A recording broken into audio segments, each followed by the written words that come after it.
We need some excitement in the room, please. So thank you for joining, whether you're joining us from Nigeria, across Africa, or anywhere around the world. We're excited that you took that decision to join us today to show up for growth, for clarity, and for impact. We're grateful, right? My name is Amanda Bright, and I have the honor of moderating this powerful session. It's going to be extremely powerful, right? And this summit is not just another virtual event that we usually hold. It's a call to purpose, right? So I'd advise you take it seriously. Every session is going to be loaded, all right? So just take it very seriously. It's going to be a shift from confusion to clarity, right? So if you come here lacking clarity, lacking direction, I want to assure you that after this 2-day session, you're going to be living here a different person with a different mindset. So please, let's take every session very seriously. Okay, I've written some.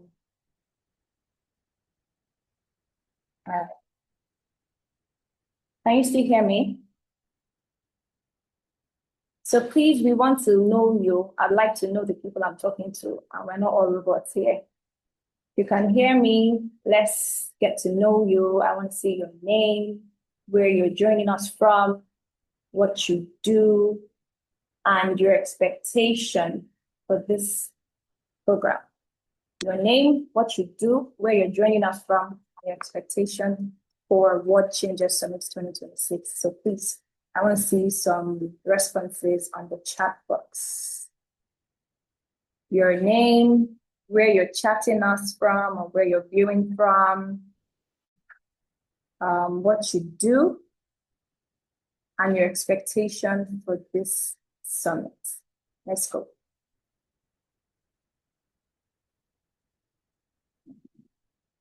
No responses, oh, please help me so we can move forward.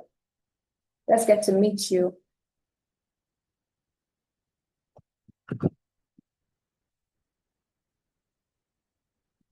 Are we all robots here?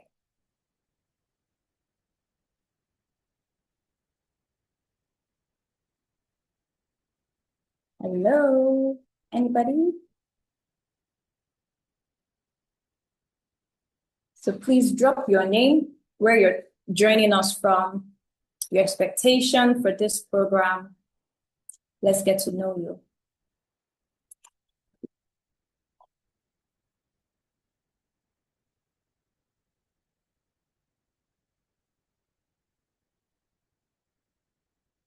Maybe that question is too hard.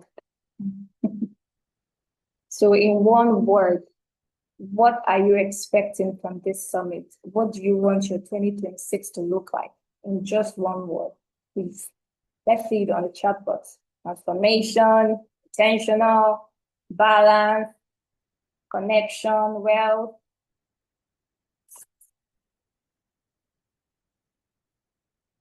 Good evening, Abigail. Thank you for joining us. Good evening, Julius. Good evening, Matthew. Good evening, Totsuku David. Good evening, Gladness. Thank you for joining us.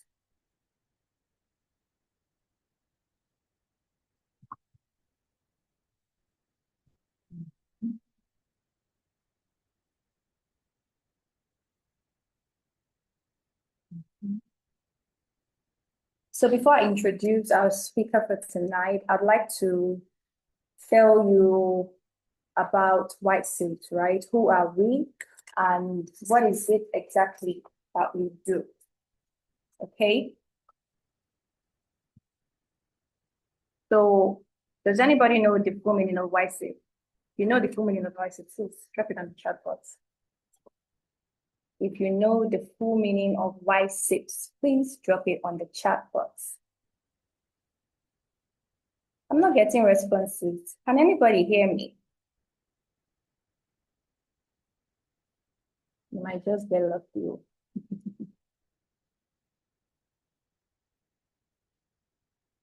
So before I wait for your response, please.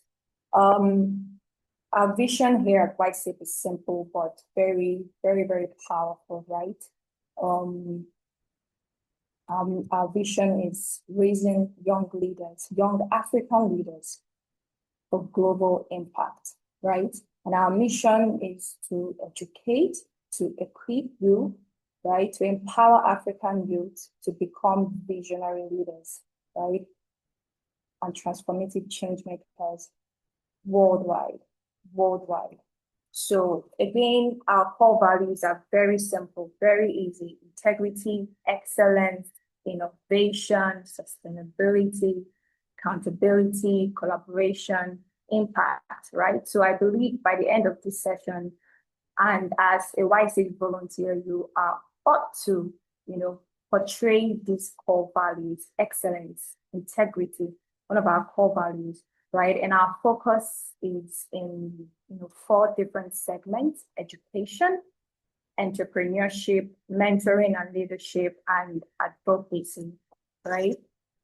So our objective is very, very, very straight to the point.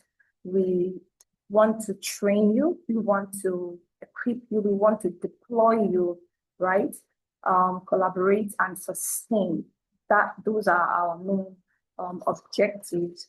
Now, in terms of our programs, over the years, we've held so many programs, right? And under the education sector, we named it Project Grade. Now, what did we do? We went to schools we gave out scholarships, we paid people's school fees, right? We gave out scholarships to the most brilliant children in class, right? And paid off some school fees for the people that are, unable to do that. So under the entrepreneurship, we've had programs too. One of it was the U40 Biz Gist, right? That one was centered on business gist with under 40 CEOs. Now we sat down CEOs of different spheres, different organizations, and they educate us on entrepreneurship, right? And mentoring and leadership, we've had different programs.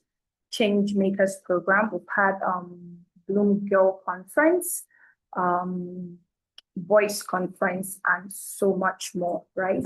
Now, before I introduce our speaker for tonight, I'd like us to once again drop our names on the chat box where you're joining us from. And of course, what is your expectation from this summit? Very important. Please, I need responses. Thank you. Thank you. One of the responses, and I will move ahead. What is your name? Where are you joining us from? What are your expectations for this summit? Thank you.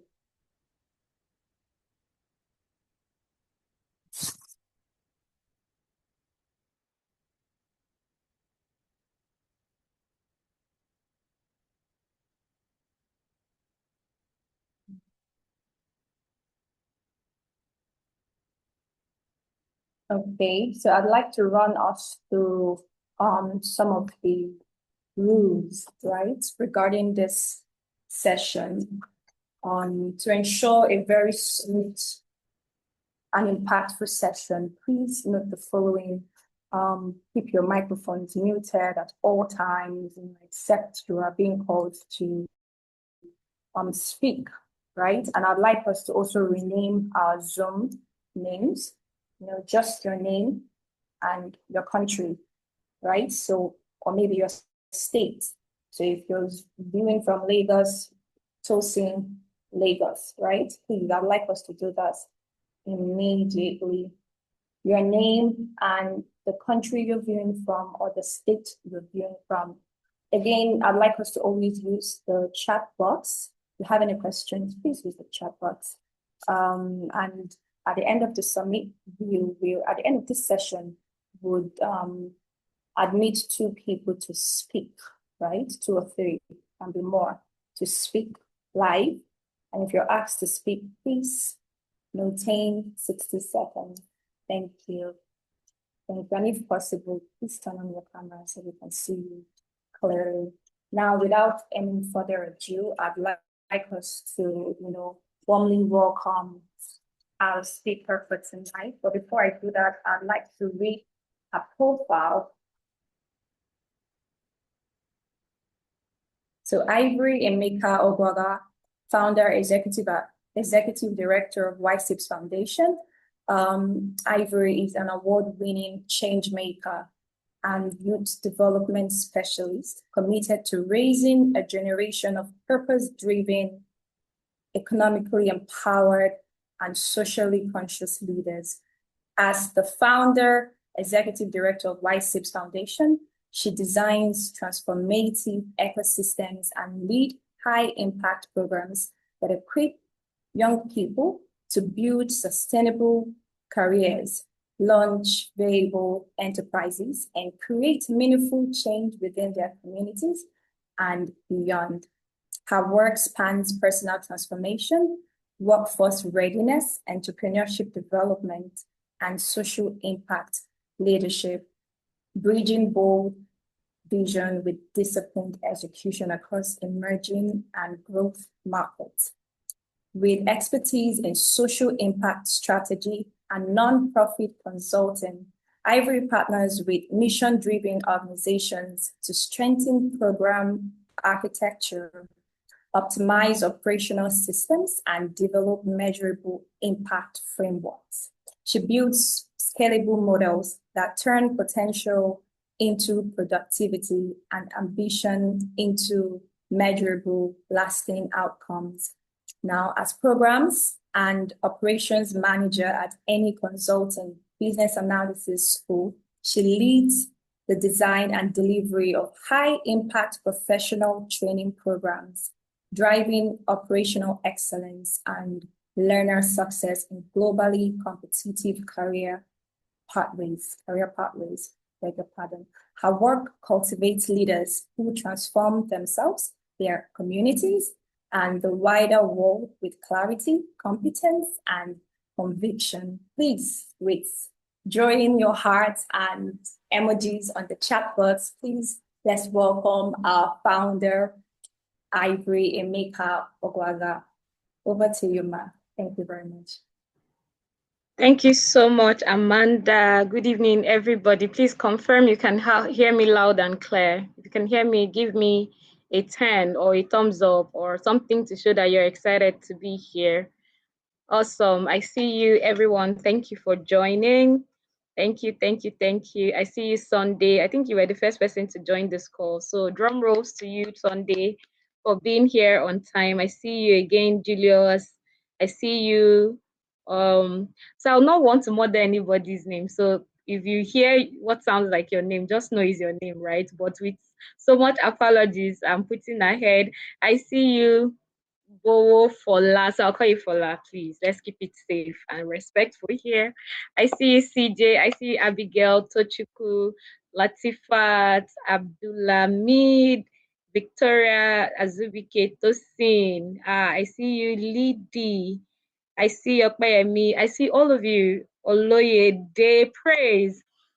Awesome. Thank you so much for being here. And today is day one of the World Changers Summit. And, while Amanda was speaking, I was looking at, people as they were joining the call. I was like, these are the kind of people that need to be here on this call. I'm not looking for 1,000 young people.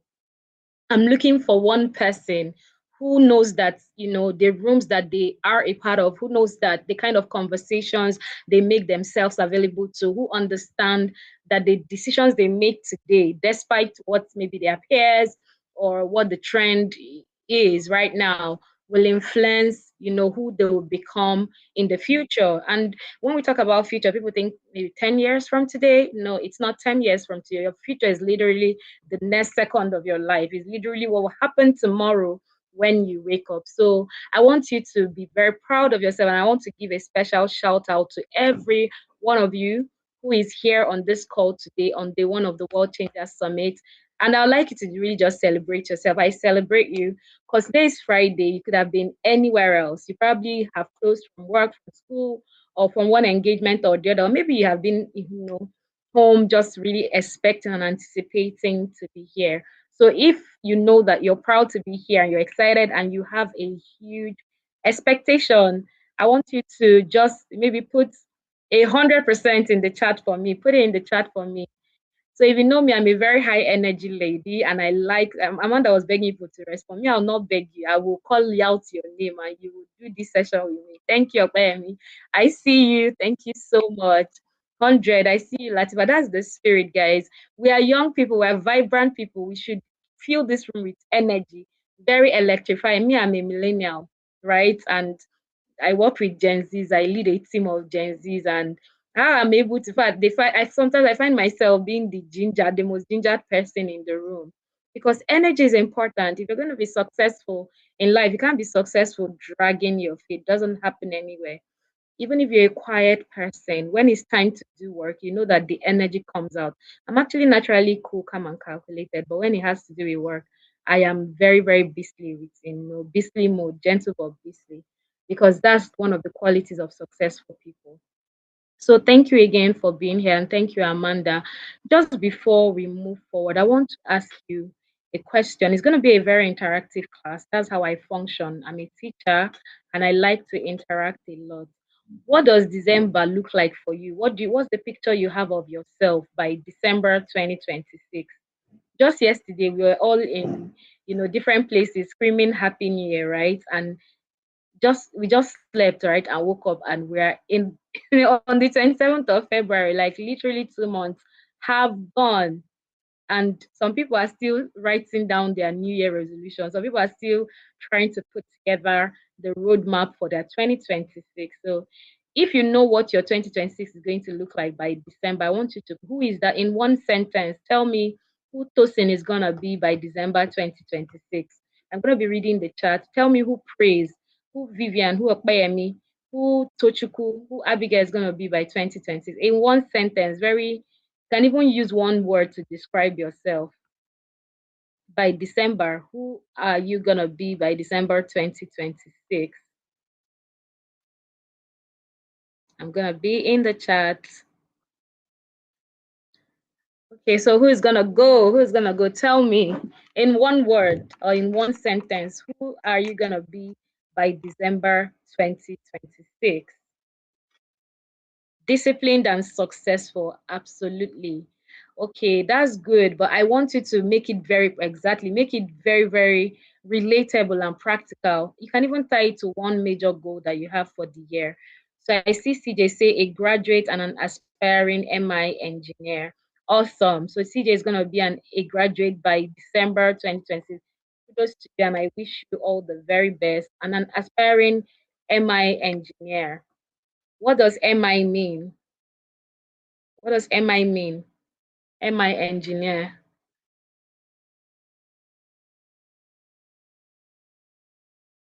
Okay, so Latifa says I'm going to be a certified. Oh, okay, that's ML. I was wondering. That's machine learning engineer. Absolutely, you're in the right track. Oh. Latifa says certified data analyst. Awesome. Abigail says I would complete a master's in public health with distinction and float my business. In distinction and float my business. Awesome, guys. I like that. So that's how you define your roadmap for the year. If you do not do that, you know what's going to happen to you? You're going to live every day like you have forever to live, and life will just be happening to you anyhow. The first one of the secrets of successful people is they are very intentional, and that's why the topic that I'm going to be handling today is very, very simple: defining your why, clarity for intentional living. Defining your why, clarity for intentional living. I'm going to go ahead and share my slides. Please let me know if you can see my screen.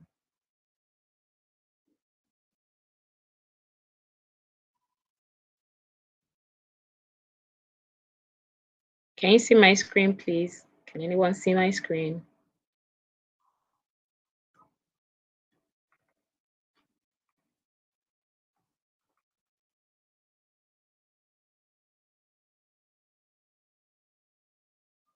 Great, you can see my screen. Awesome. So I'll tell you a story. Two people, a lady and a guy, were discussing in their class, and they said something while they were discussing. Oh, what do you want to be in future? I want to be a doctor. I want to be a lawyer. Two people said, oh, I want to be a lawyer, but I want to be a lawyer. I want to study law at Harvard. Somebody says, I want to study. No, different people talking about their careers and different things and what they want to do. And one of the classmates just said, I want to just go home and eat my mommy's jollof rice right now. Everybody in the class turned and looked at him like, what's wrong with you? We're talking about where we want to be, what we want to do, and you're talking about going home to eat your mommy's jollof rice right now. Now, if you were in that class and people are talking about their future or talking about who they want to be, their aspirations, and you hear, all I want to do right now is to just go home and eat mama's jollof rice, what would come to your mind? I'll be in the chat. Okay, I see Abdulhamid says he wants to be an advocate of PHCC. What does PHCC mean?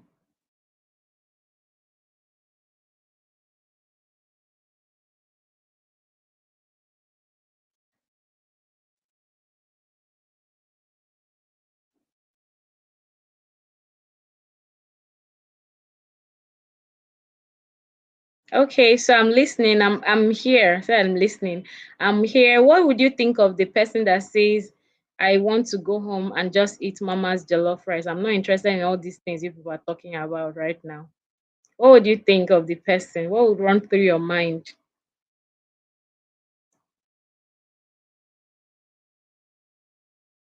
Who is answering me? Who is gonna tell me? Foodie, exactly. Say this one is not serious with his life. All you're thinking of is food.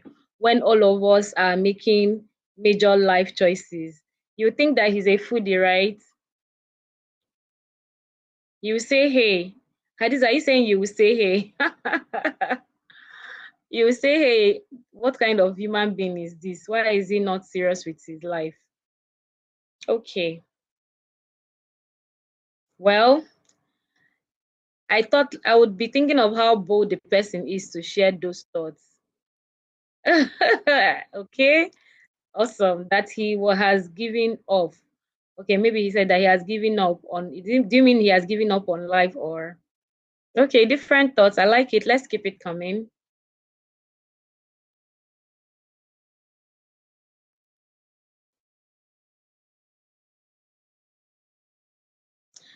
Now, here is the thing. You think are you confused or you think the person is confused?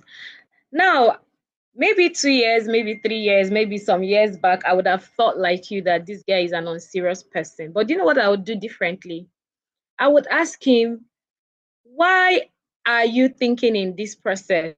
Why do you have this thought pattern when we are all thinking about our future? And yes, the teacher said, okay, Olamide, why are you thinking about food right now? Why are you not telling us what you want to do in the future? Olamide said, Auntie, shebi na who they alive, they think of future. Right now, the kind of hunger that is doing me, if I don't satisfy it, you will not see Olamide to become anybody in the future.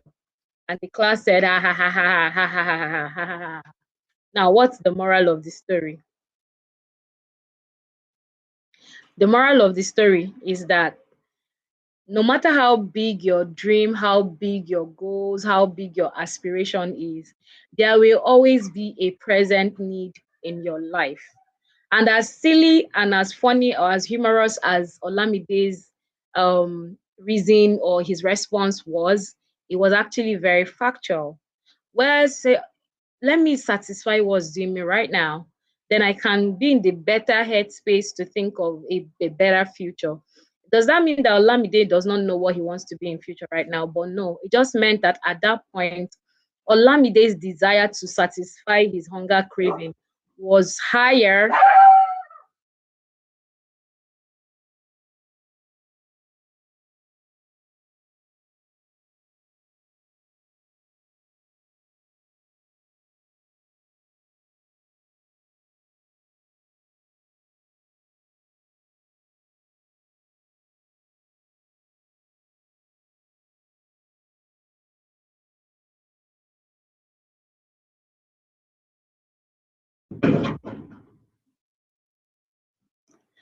Okay, I'm so sorry about that breaking transmission. So Olamide, so it means that there would always be those immediate desires, those immediate needs that would want to deter you from focusing on the bigger vision.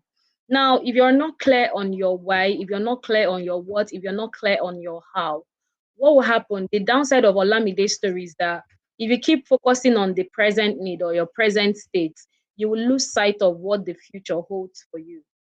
Okay, you will lose sight of what the future holds for you. You will lose sight of what's happening in your environment. Yes, it's an actual need. Maybe right now for you, your need is I want to get a job. I want to start earning salary. I want to get a business. I want my business to start, making money. And you're so consumed by the things that you want right now, and it's making you not to actually think beyond your current condition, beyond your current situation, or beyond your current way. So you're not able to think about the big picture. Now, what one thing I want you to know, the whole point of World Changers Summit is to help young people who are intentional about becoming transformational leaders in Nigeria, in Africa, the kind of just like the vision of YC, which is to raise young African leaders for global impact. Everything about World Changers Summit is to remind you that much as your present situation is important, there is so much more that you can be and have when you begin to look beyond yourself, when you begin to look beyond your immediate needs, then you begin to look beyond your what you have, what you don't have, when you begin to think in terms of future, when you begin to think in terms of long term. A lot of young people, and that's the problem of young people, is that many young people are living in the now. Now, many young people are living in the now. What happens with living in the now is that you do a pay as you go kind of lifestyle. You take it as the day comes. They will even say YOLO, you only live once. So I'll live. YOLO, you only live once. That's why you have to live to the fullest. You only live once. That's why you have to make sure that the one life you have to live counts. Okay? That the one life you have to live counts. Now, what are the dangers of living without clarity? Like I said, the topic for today is defining your why, clarity for intentional living. Okay, I think my slide.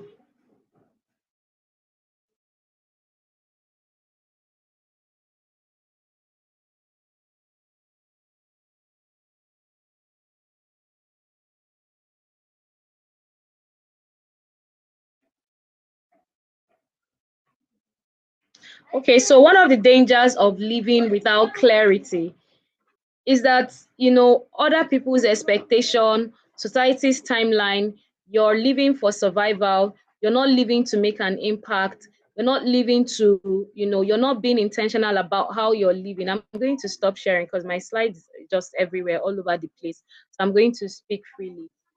And if you want the slide, I can share it with you after the session today.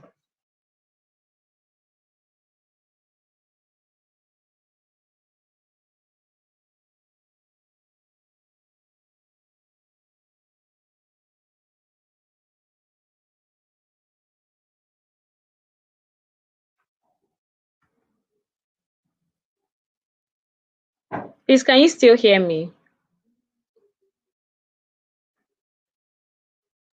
Yes, we can hear you. All right. So many people are not, the truth is that many young people are not failing because they lack talent, or because they don't have resources, or because they were not born with a silver spoon, or because they were not born by Otedola or Aliko Dangote, Uncle Lakes. The only reason why a lot of people are failing right now and failing woefully is because they do not have clarity for their lives.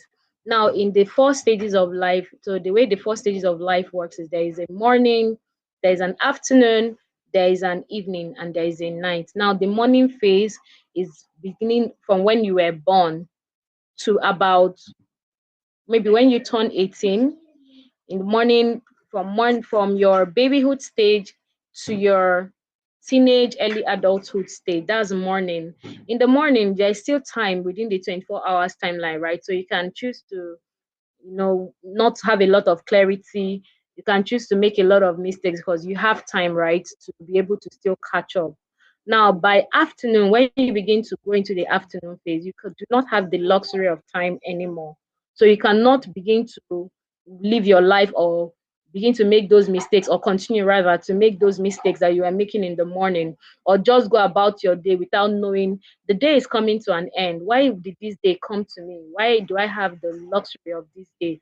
What have I achieved in this day? Now, by afternoon, the expectation is that.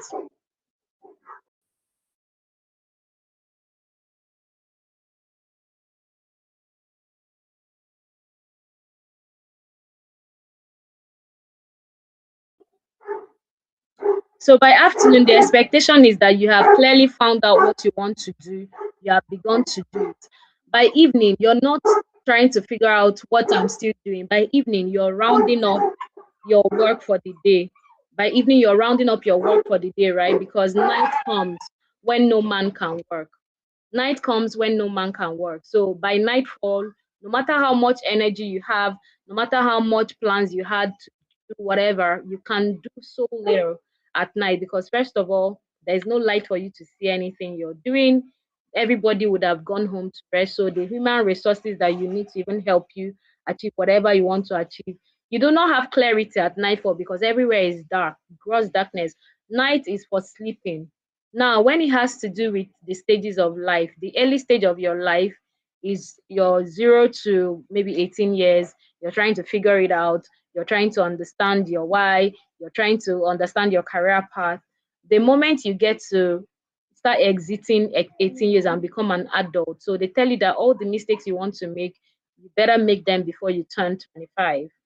Now, because the life cycle of a man is between 70 to 100, if you break it into quadrants, you know that you have 4 quarters of 25 years. So from 0 to 25 years, you're allowed to make all of those mistakes. You're allowed to live anyhow. You're allowed to jump from one job to the other, not knowing which one.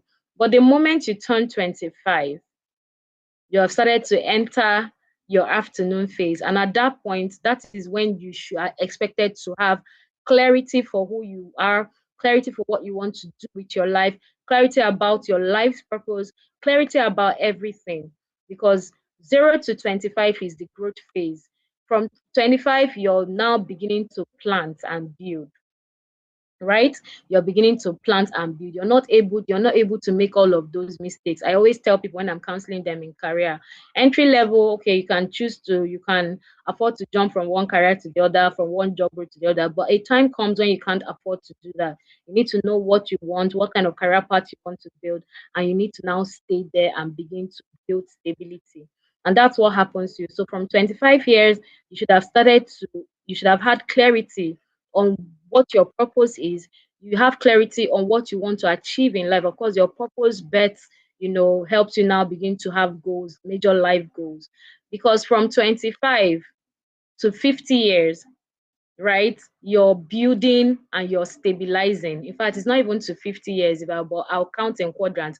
From 25 to 50, that's when you build and stabilize. Now, after 50, which is why most times retirement age is between 60 and 65.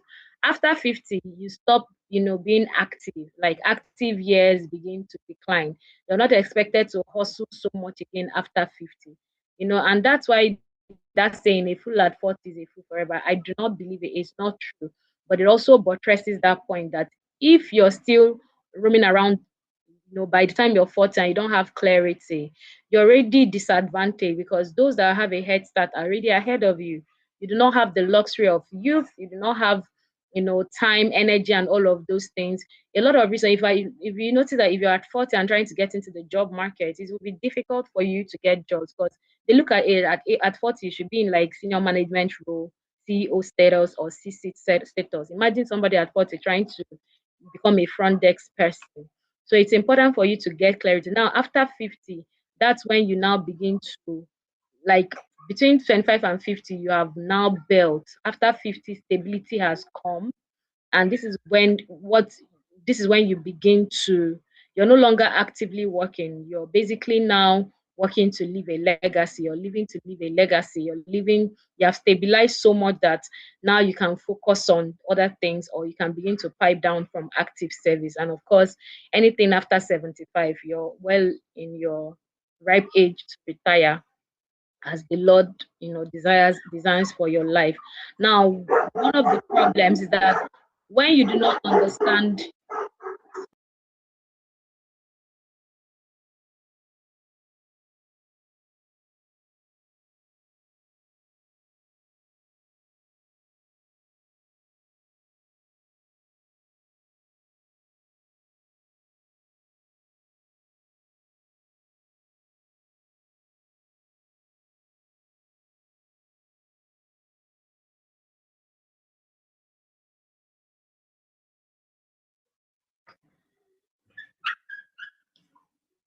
So, moving forward, so one of the dangers of living without clarity is so many things. Number one, you default to other people's expectations. So you do not know your why, you do not have a clear roadmap of yourself. So whatever anybody tells you to do, whoever anybody tells you you are, whoever somebody says this is, whatever opinion people have about you, you will actually agree to it because you do not know who you are.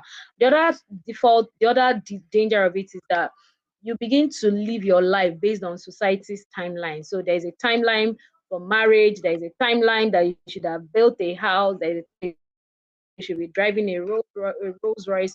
There's a timeline. So you're so under societal consciousness that puts so much pressure on you. And then you start having a survival, you start functioning in survival mode instead of purposeful mode, purpose driven mode.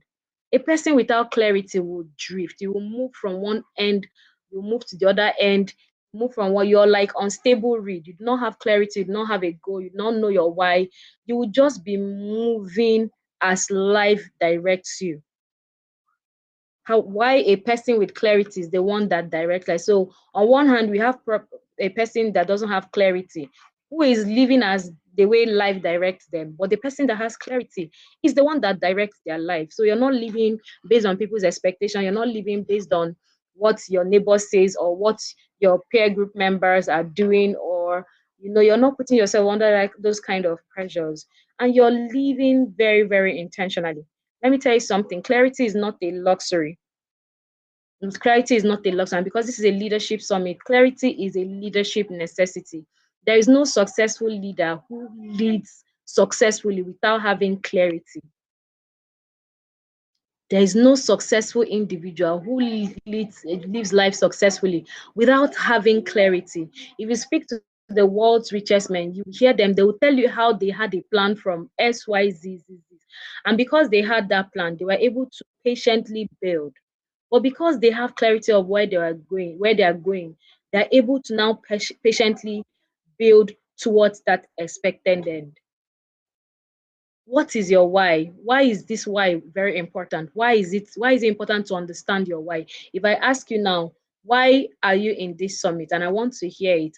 Why are you in this? I think you answered it at the beginning, but not a lot of you responded. I'm not going to spend time, but you have your why for being in this summit. And if I can take a wide guess, is because I want to learn, because I'm interested in building my career, because I'm interested in building my business, because I'm interested in becoming a transformational leader, because I'm interested in building a social enterprise.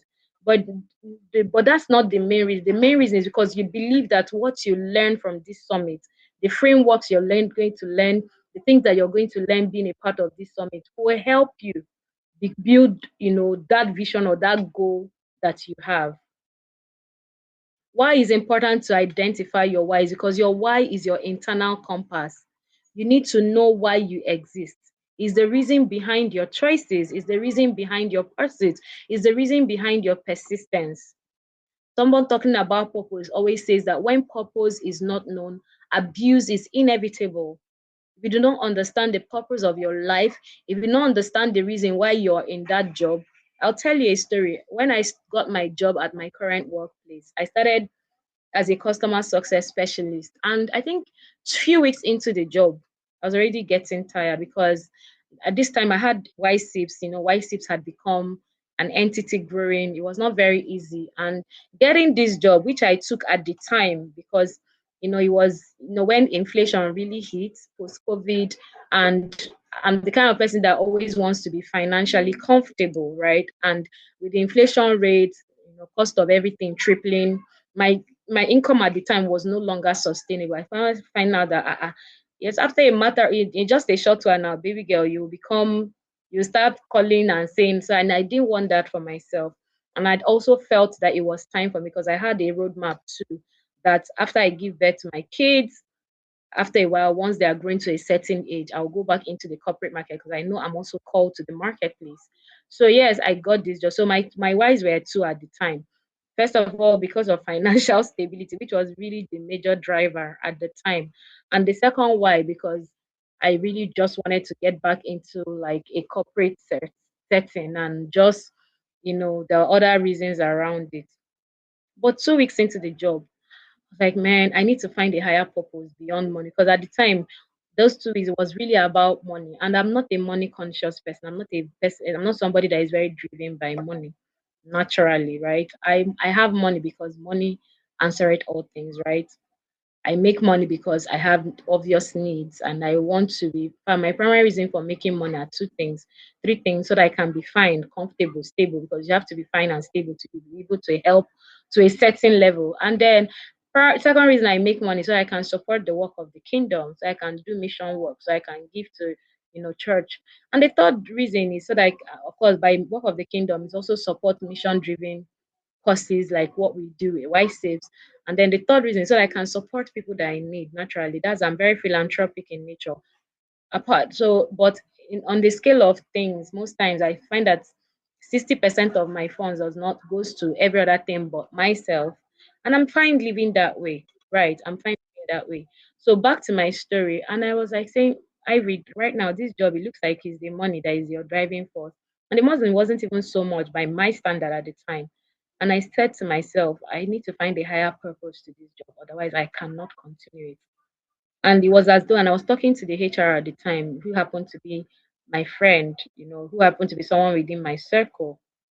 And as I was just lamenting to her that day, me, I'm a very purpose driven person. Money cannot be the reason I'm spending all my 8 hours a day doing something. I need to find a higher purpose. And while I was talking to her, it did not take time. It was like, as I was saying it, I started having some deep reflective thinking. And I would say it was the Holy Spirit that actually began to open my eyes to some things. And I my eye was open to the main reason why God made me get that job, because I had applied to other places, but for some reason this was the one that I got, and it was really good.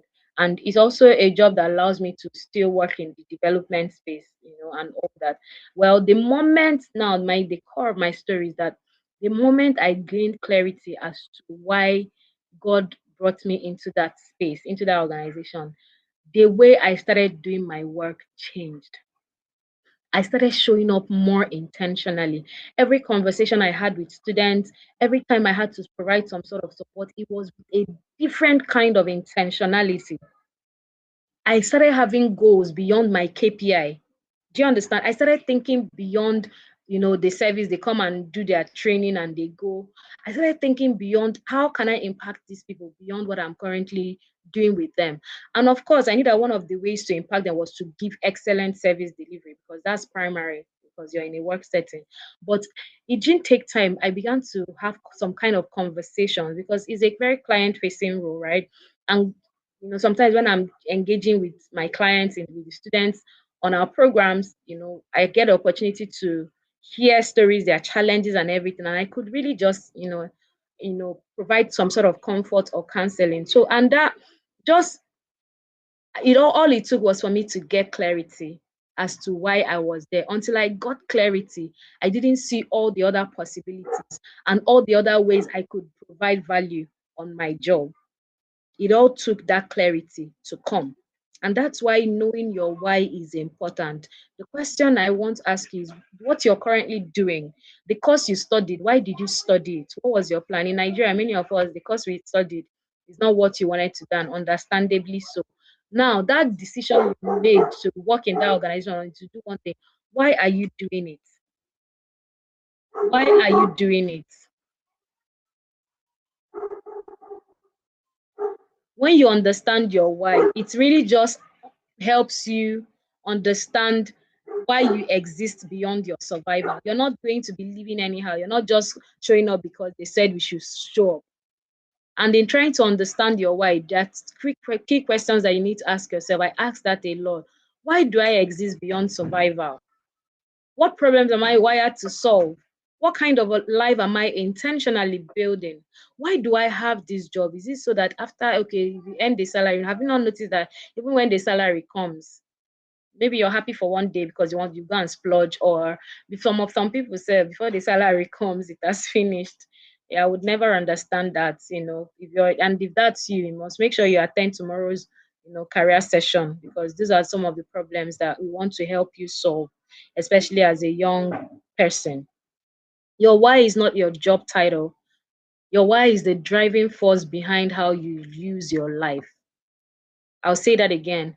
Your why is the driving force behind how you use your life. So your why influences your how. Your why influences your how. For example, if you're in the education sector or you play in the development space, they say teaching is not the why. I'm a teacher. Yeah, I'm not here because teaching is not the why. The real why behind being in that sector is that you want to empower people through knowledge. That is the why. Why am I a teacher? To empower young people through knowledge, or old people, whoever you're teaching. I'm not just here to teach. I'm not just here for a job. And this is why this is also a mindset engineering session. If maybe you're in the teaching sector or you're doing any job, always find the real reason.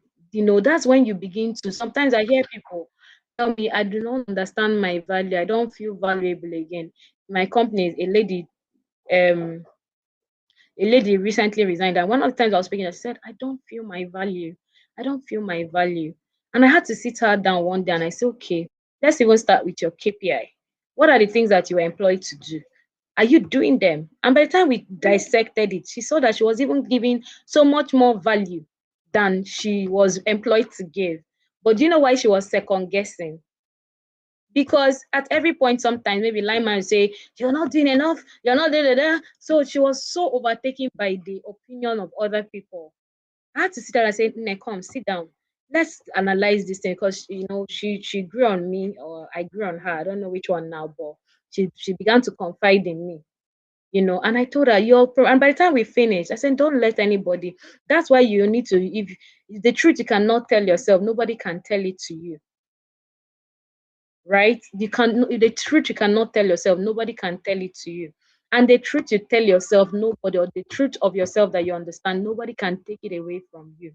That's why life is a personal race. Life is intentional. You have to have personal convictions for life.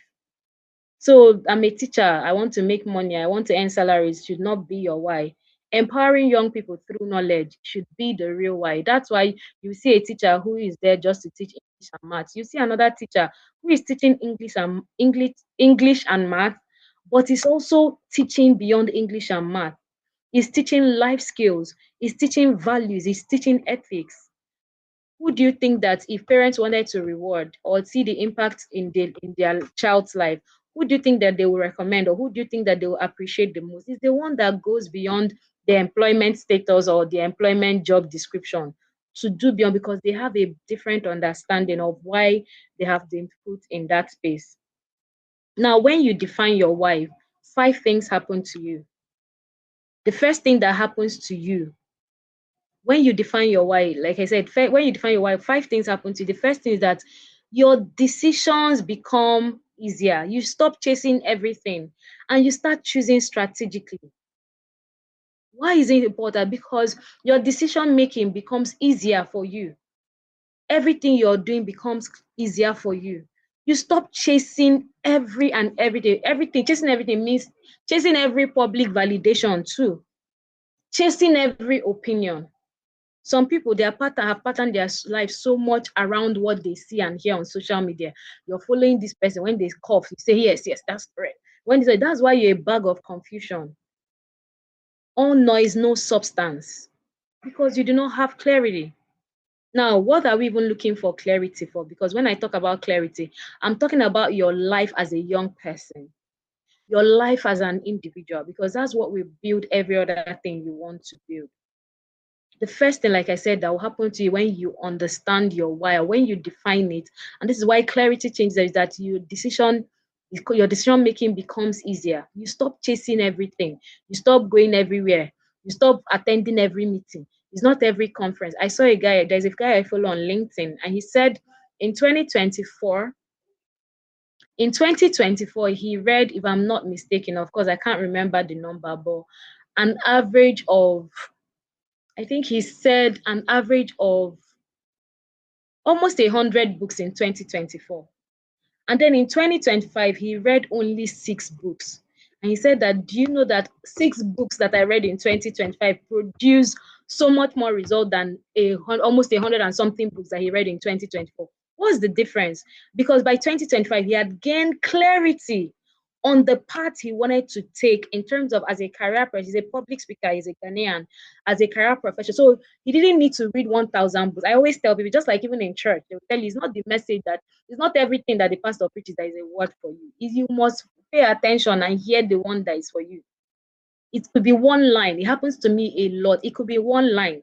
That's why when you go, you have to pay attention and hear what God is telling. That's how it is. He said those 6 books he read in 2025 gave him more result for his business, for his life, for his career than they almost.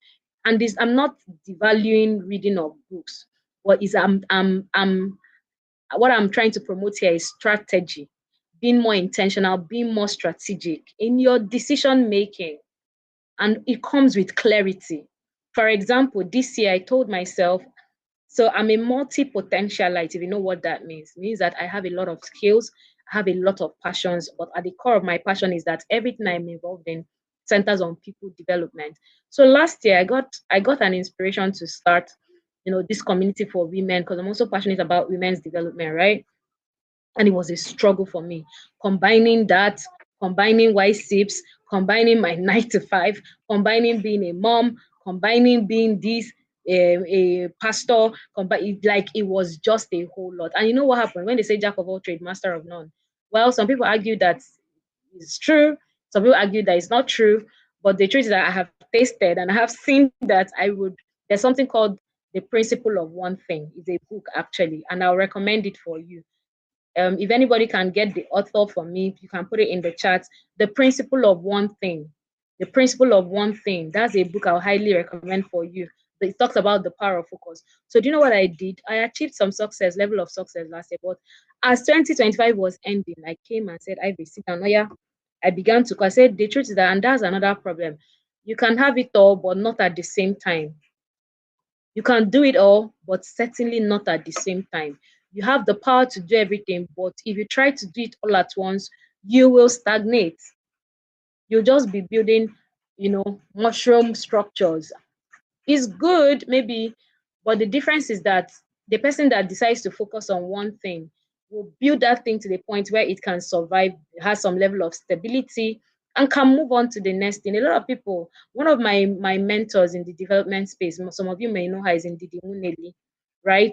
She started Leap Africa, but she sits on the board of Leap Africa. Leap Africa literally can survive without her, but she gave attention to Leap Africa. By the time she moved from Leap Africa, she entered into her Sahel, into her agriculture and nutrition business, and now she's the president of One World, a major international development organization. She built strategically, and that's what I'm learning to do. So one of the things that I had to tell myself this year was, okay, this women's thing is good, the vision is clear, and that's one thing I do. I always like to have clarity. So I have my working document of mission, vision, goal, objective, action. I have it down to the feet. Is the execution, because you're one person, and because when you're building something, you must give it attention. I put that in the shelf, and I'm now focusing on 2 things: career and white saves. So again, when you have clarity, it helps your decision making and you can begin to make strategic choices. Second thing, which I have touched in the first, is that your focus improves. You stop leaking energy everywhere, because if you want to do everything, you will burn out and you wouldn't have achieved anything. You wouldn't have built a legacy. Remember that the goal we have is to build a legacy that would outlive us. So that's why you have to make sure that you're building intentionally and you're building with focus. So your focus improves when you have clarity. The third thing is that your resilience increases because you can now channel your energy to one thing. You can channel your strength. So come what may, I will not give up. You have more energy stored up. Purpose gives you the strength to endure difficulty. Yes. Clarity also comes. You have stronger resilience when you're focusing on one, when you have clarity. Now, what I'm clear on this thing, I can. So there are so many times why I've looked at my pocket. I'm like, who sent me? Who sent me? I'm not a billionaire yet. I see how much financial investment goes into doing trainings, putting together. This may be a virtual training, but if I tell you the amount of money that went into even putting this virtual training together, it would shock you, right? But for me, it's purpose that drives me. It's purpose that keeps me resilient. Anybody that is in the non-profit space will tell you it's not easy, especially if you don't have a stable funding source. But what is keeping me? Clarity of vision, clarity of purpose, the big picture. The next thing that it gives you is confidence. When you have clarity, you can, or because all your internal confusions have been removed, you can now advance with confidence. It helps to build your confidence to achieve a thing because confusion has gone out of the window. You're more confident in achieving, one thing. You're more confident in carrying out this assignment. And the last thing is that your life becomes intentional. You stop reacting to life and you start directing. I said that at the beginning. So it reduces your waste of time, waste of resources, waste of talent, waste of energy. Right. So again, just to clarify, when you define your why, five things happen to you. Your decisions become easier, your focus improves, your resilience increases, your confidence grows, and your life becomes more intentional. Does that sound like you or what you want to be, or the kind of life that you want to build, or the kind of person you want to be? Put 10 in the chat for me. If that sounds like you and the kind of life you want to build, a life of clarity, put in the chat. Amanda, please help me with the author of the book, The Principle of One Thing. It would help people in their search for it. I want to see, put it in the chat. I want to know that you're following me. Put a 10 in the chat if you're following. Put a 10 in the chat. I need your responses to move on. Who is following? Awesome. Thank you, James. Thank you, Latifa. Thank you, Amara. Thank you, everybody. I just joined. Awesome. Okay, great. Welcome. We have started, but I'm sure you'll still get some level of value while you're on the call. All right. So we're going to move on. Great. Thank you, everybody, for your responses. Now, the next thing I want to talk about is the sources of your why. So we're talking about defining your why, clarity for intentional living. How do we define this why? How do we even understand it? What are the sources of my why? Now, your why often sits at the intersection of four major areas of your life. The first one is your pain. Again, defining your why, these are the sources of your why. This is what will give you clarity. Your pain, and it talks about what challenges that have shaped you, what experiences have you had in life that you know left an indelible mark. Or another way to put it, what are the things that you think see in life and it pains you and you wish you could do something about it? I always tell people that's it, your pain points. Sometimes, most times, your pain ties to the experiences you've had that were like painful experiences. There's purpose born out of pain. There is purpose by birth, the one that God gave you when you came into this world, but it's also purpose born out of pain. I started a movement earlier in my 20s called the Purity Revolution. And the Purity Revolution is a movement to restore sexual purity amongst young people, mostly single people, but it also advanced to marry because I found out that the issue of sexual purity is not just for single, even married people, more so than, But that particular purpose came out of my own life experience because I went through some major life experiences that would have crushed me. But God helped me to come out of them. And instead of, and that's what I tell people. Many times I'll tell rape victims. I hear that people get raped, and with so much empathy and all that. Some people are not able to survive. I lost a family friend because of this. She was kidnapped and she was molested and she took her life. A beautiful young lady that even contested for Miss Nigeria and all, but that experience, she couldn't come out of it. And one of the times when I was really studying about, rape and the issues around it, one of the things that came to me was what helps people come out of that situation is when you understand the higher purpose of that pain that you experienced. Now, the way I tell people is this: you could have died, and I always use that my family friend as an example. Somebody had the same experience and died in the process. Somebody had this experience and thought it, couldn't survive it to take their to live, and she took her life. Somebody had this experience and not even that they took their life, maybe they died or one thing happened.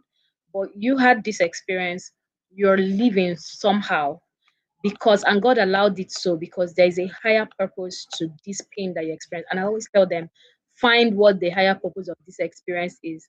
And you don't need to look too far to find it. The main purpose of this experience that you have gone through so that you can help because so this mentality helps to move from a victim mentality to a victim and oh I survived that, it could have crushed me. You see people that came out of poverty but somehow they were able to build something. Somebody that came say my father did not give me any inheritance. I don't have any this. I don't have any property. I don't have any shares. I don't have any. Somebody want another person the same experience, but oh, I have suffered to drink Gary, but I'm going to work so hard so that my children know that two people, same experience, same platform, different expressions and different outcomes. Is the person that always has the victim mentality that becomes successful in life. The victim mentality will not help you go anywhere. And I don't know who I'm speaking to in this room today. This is a word for you. You need to come out of that victim mentality. Yes, it has happened to you. Yes, it happened. You did not deserve it. Yes, it was unjust. Yeah, and I'm not talking about rape here. It could be anything really. So some unfair treatment that life has thrown at you. You're not from a wealthy home. You did this. I don't know what it is. It has happened. Are you going to keep wallowing in that self pity? Are you going to keep saying, "Oh, it shouldn't have happened to me," or are you going to find the higher purpose of that experience and begin to tap into that? Start saying, "Thank God I experienced this thing. Now I'm going to find a way to get out of this thing." First of all, so that I can tell people a different story. That even though this was my reality, I didn't let it shape me. I didn't let it define me. One of the people I love so much is Nick Jovovich. I don't know how many of you know Nick, the man that was born without hands and legs. Nick is that guy. If he does not say a word again, his generation posterity is made for life. You know how much money he has. Somebody could have been born. You know what it means that you were born without hands, without legs. There's another lady on Instagram. I see her a lot. I don't think she has got amputated, and the lady is living so well, very excited, very happy, becoming a major content creator. And by I'm not saying that defines success as it were, but I'm saying giving examples of people that had every reason to stay in their pain but chose not to stay in their pain and have made something out of it, that even normal whole people are envying their joy, envying their peace. Now the second area of your life, so I wrote here that pain often reveals your assignment. When you've gone through that pain, many times God delivers you so that you can go and deliver another person. That's how it happens. God allows you to go through that experience so that you have lived it. Who best to tell the story? Who best to direct somebody else that is going through that experience? Someone that has been through it. So God allows you to go through that so that you can begin to help other people going through that situation. Right. God puts that desire in your heart so that you can see it, not just to complain about it, but to do something about it. The next thing that reveals your why, or the next source of your why, is your passion. What are you naturally passionate about? What makes you happy? What energizes you? Now, passion talks about energy. Like, passion talks about energy. I can be in a room with young people and I'm not tired. I can sit there just listening and guiding and counseling. I can be there. There are a lot of passions that I have, but at the heart of it, I'm very passionate about people development. I want to see this person move from here to here and know that I contributed to that journey of growth and success. That's what I want. There are so many things. So that thing that you energizes you, that thing that you can't, when you do it, you can even do it without being paid for it. Mm, mm. Yeah, those are part of the things that you need to zero down on. The next now, your strengths. What are the things that come to you naturally? What do you do exceptionally well? If you know how to, I tell people I don't understand why somebody has a talent of like you can naturally sing, and when they say come and serve in a department, maybe in church or in a social group, you leave choir that you're supposed to go and join and be going to. There are again multi potentialites. I know somebody that is within my community that is like that, but your natural strengths, what God gives you those gifts so that you can use them in those. There are some fields that are clearly defined by the skills that you have. My son right now likes to dismantle every time. Toy does not last 2 days. Yeah, I know that it comes with toddler stage and all that, but his own is he has so the building blocks, when he's building blocks, he can build Optimus Primus, he can build anything. And I know that it, naturally anything that has to do with putting together, fixing, and maybe engineering, maybe whatever, I don't know how, but if he says tomorrow that he wants to become, I don't know what he'll say. I know that Oga, so the natural strength already tells me, okay, these are the areas to harness, these are the areas to build on, and all of that. Now, the last thing is the problems around you that you're able to notice. Now, those are your why. That one is a very big deal. The problems around you. Me, I'm the kind of person that I see a young person that is living without vision, without, or you're just living. Even in my office, they know, like that's how much they that's how much this passion is. When we have morning meetings, I always remind them that, guys, there's so much more to your life than this office. You're a tech engineer, you're this, you're that, you're that. You better understand that there is more to your life. I don't like seeing people who are just living without vision, without purpose. I'm a very purpose driven person. I don't want people. There are some things I cannot stand. So when I see somebody living without, I'll say, oh yeah, come, let's sit down, let's have a session, clarity session. What's your goal for life? I'm that kind of person. So I know that that's for me. That already points me to why my a reason for existing. And it's not just a problem I identify. I always do something about it. So the framework is simple. Your pain, the experiences you have had, God has helped you out of, plus your passion, plus your natural strength, plus the problem that you easily identify. So, oh, you don't like dirty environment. Could there be a calling in sanitation? If we talk about SDG, there are so many areas that you can work. You like helping poor people. There's philanthropy there. If you combine all four of this, it gives you a purpose direction. You're able to identify your pain, you're able to identify your passion, you're able to identify your natural strength. And I know some of you have know this thing, it's not new knowledge to you. And the problems that make you can't sleep at night, you cannot sleep at night, knowing that that problem is there. Then that's a problem you need to start doing something. So it points you in the direction of your purpose. Now, it's dangerous to live without knowing your why. It's dangerous without knowing your why. If you don't know your why, there are a lot of things that come with it. You have confusion around your career. So I started my career. I started Y SIPS as a teenager, right? Then it was SIPS Foundation and it was in Owerri. I grew up in the East. I grew up in Owerri. It was NYSC that brought me to Lagos. I started this thing I do. I started impacting young people as a teenager. The first conference I held in the East, state conference, I was 19. I was 19 when I held it, 19 years old. And I know it was a talent competition. We had a 2-day talent competition, went around to schools, invited them. It was both quiz, but it was a lot of things. Now, guess what? I started this thing, but I studied industrial chemistry on campus. It wasn't what I wanted to study. I wanted to study medicine and surgery, and I thank God I did not. But there was not a lot of clarity around who I wanted to be. I just knew one thing was at the top of my mind was I just want to be able to. In fact, I'll tell you this story. When I graduated from secondary school, I went to a boarding school, FGGC Owerri. The day my daddy brought me back from to like the very last day of being a high school student, and we were driving home in the car, he asked me a question. He said, what do you want to be in future? I did not hesitate. I did not want to think about it. I just said, I want to be a teacher. He looked at me and said, teacher, because being a bright kid and all that. I said, yeah, daddy, I want to be a teacher, but not my exact words were, I don't want to be, it's not English and math kind of teaching. I want to be able to guide and direct people.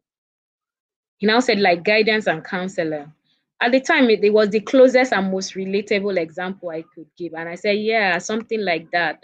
I just want to be able to guide people, counsel people so that they can make, as a young, I was in secondary school. I was 15. I graduated at 15, probably turned 16. I know I was 16 when I entered university.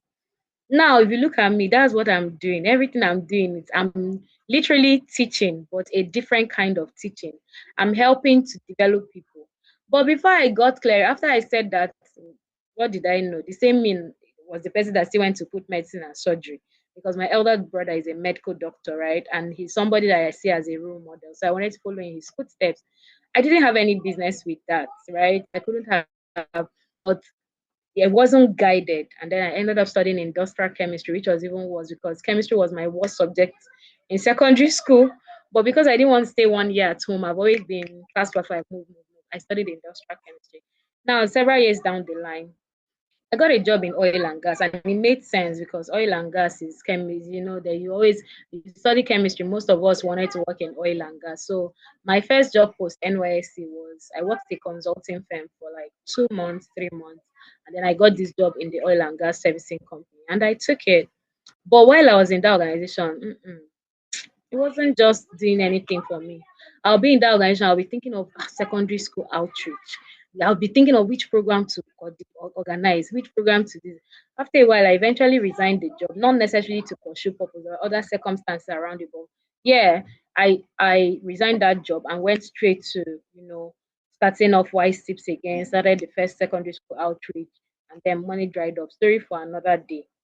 But my point is, when you do not understand your why, you just rigmarole, rigmarole, rigmarole, rigmarole before you finally find it. Right. So there is a case of career confusion. There is a case of constantly comparing yourself with people who are doing better than you. There is the lack of fulfillment, and I felt it so much. I was comfortable as a young lady working in oil and gas sector to an extent, but it wasn't fulfilling for me. Every time I came back from work, was just another day feeling very unfulfilled. And then many times after doing all of those, you just waste your effort. Then you're not building intentionally. You can just be busy, but you're not effective. You can be active, but you're not aligned to any purpose. That's why it's important to get clarity. Now, if you want to design your life, because we're moving to the last phase of this conversation, design your life to be more intentional. What does intentional living? So I want to hear from you guys. What does intentional living mean to you? When you hear intentional living, what does that mean to you? I'll be in the chat looking out for your responses. What does intentional living mean for you? If I say be intentional, what does it?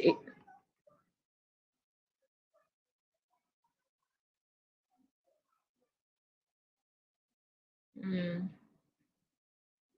yeah, being disciplined, living a disciplined life. Thank you, Wina. Thank you, Abigail. Making an effort to be the best you can be, living with fantastic responses, living with purpose, living a disciplined life, making effort to be the best you can be. Awesome. So you're not settling. You know that you're being intentional. So that's so all of being focused. Yes, correct. Okay, yeah, all of these things.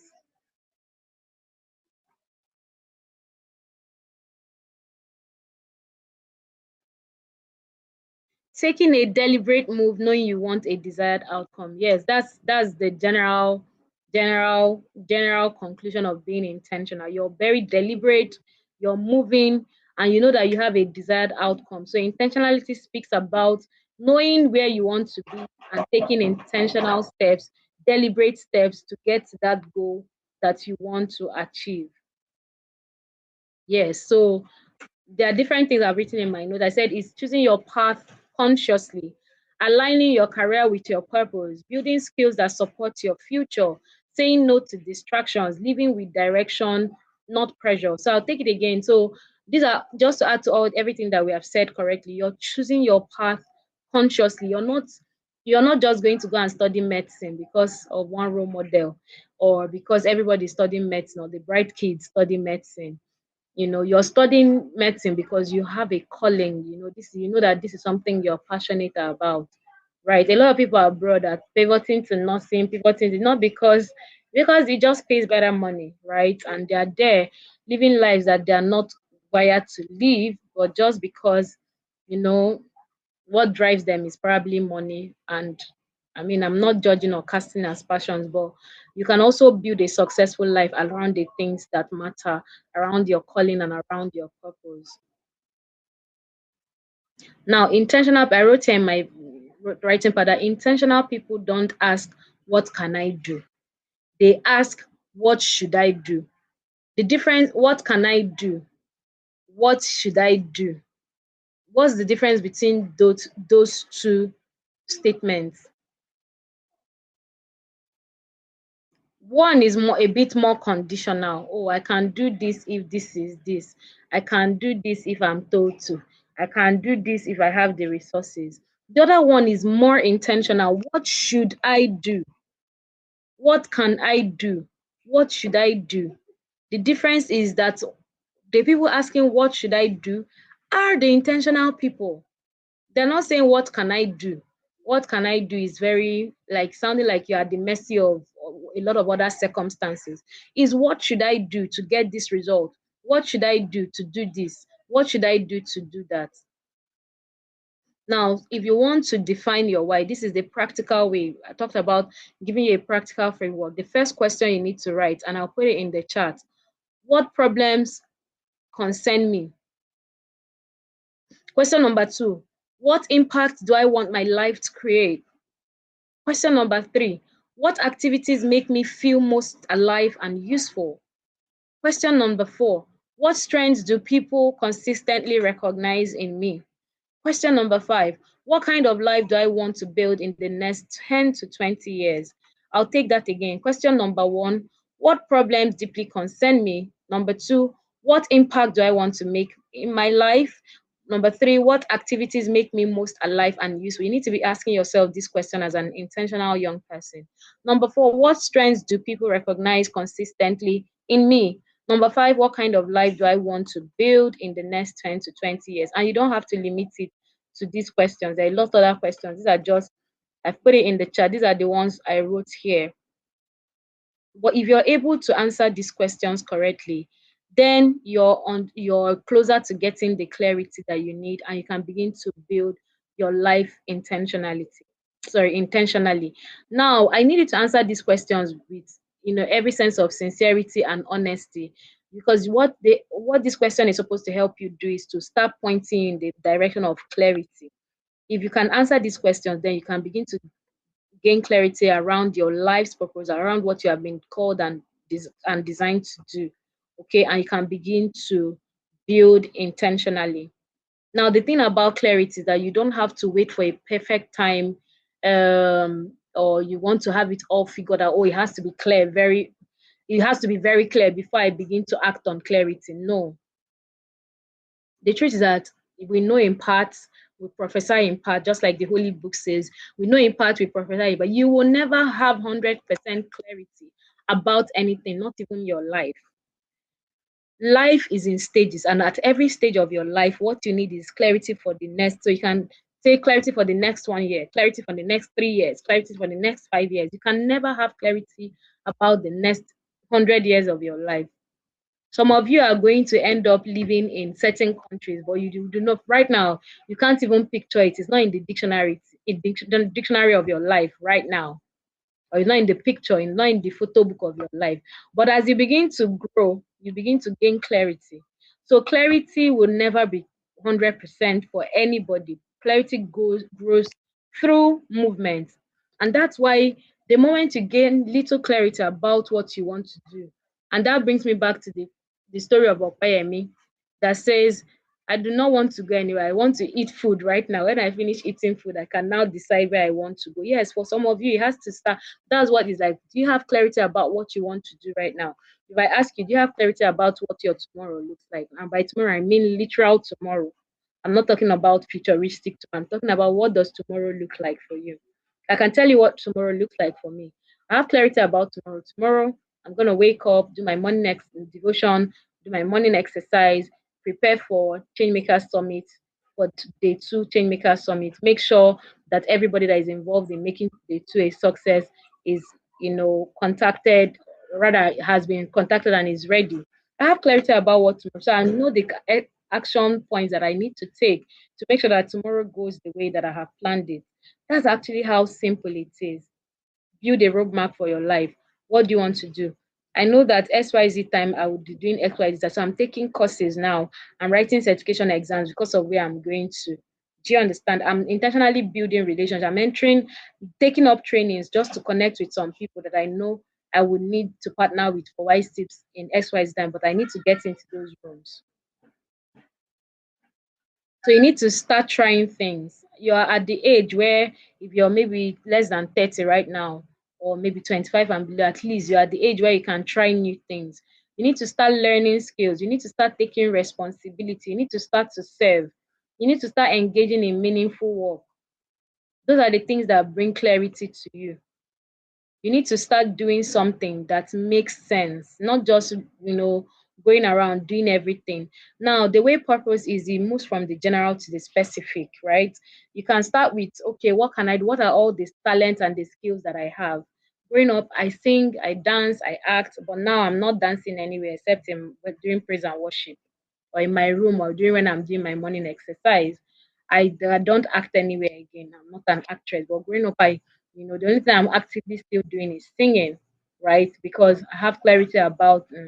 So I invest my time in the things that I know that the future, doesn't mean I can't pick up any of those other skills, but it's important for you to, gain clarity around it.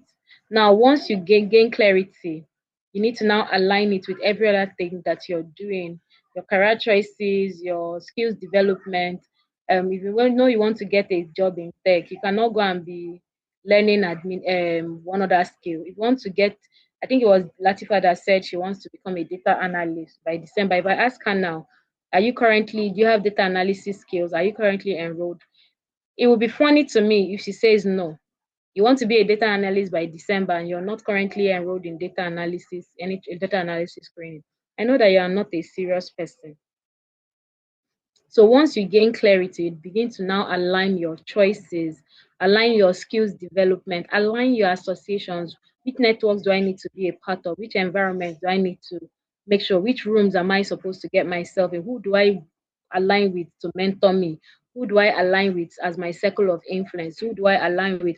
I'm not a going out person. I don't go to every event. I'm very intentional. I don't have, I do a lot of things, right? I don't have the luxury of time to move around and do a lot of, so I'm very intentional.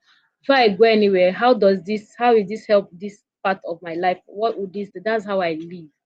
Okay, that's how I live. So it's important for you to understand why you exist. It's important for you to ask yourself those questions. And I'm just going to wrap up, summarize by reiterating some of the things I said at the beginning. That maybe you're not doing the much that you're supposed to do right now because you do not have clarity about your life. And one of the ways that you're going to get clarity about your life and understand your why, especially in this 2026. Now, some of you are here, and I don't to now narrow it down. Some of you are here, you're a career professional, or you're a business person, or you're a social impact leader. I want us to look at it in 2026. Now, what are my biggest motivations? What are my biggest goals for 2026? And I would like us to do an exercise. So maybe somebody tell me, what is one of your big goals for 2026? And we'll begin to wind down from there. Your big goal for 2026. Who has a big goal for 2026?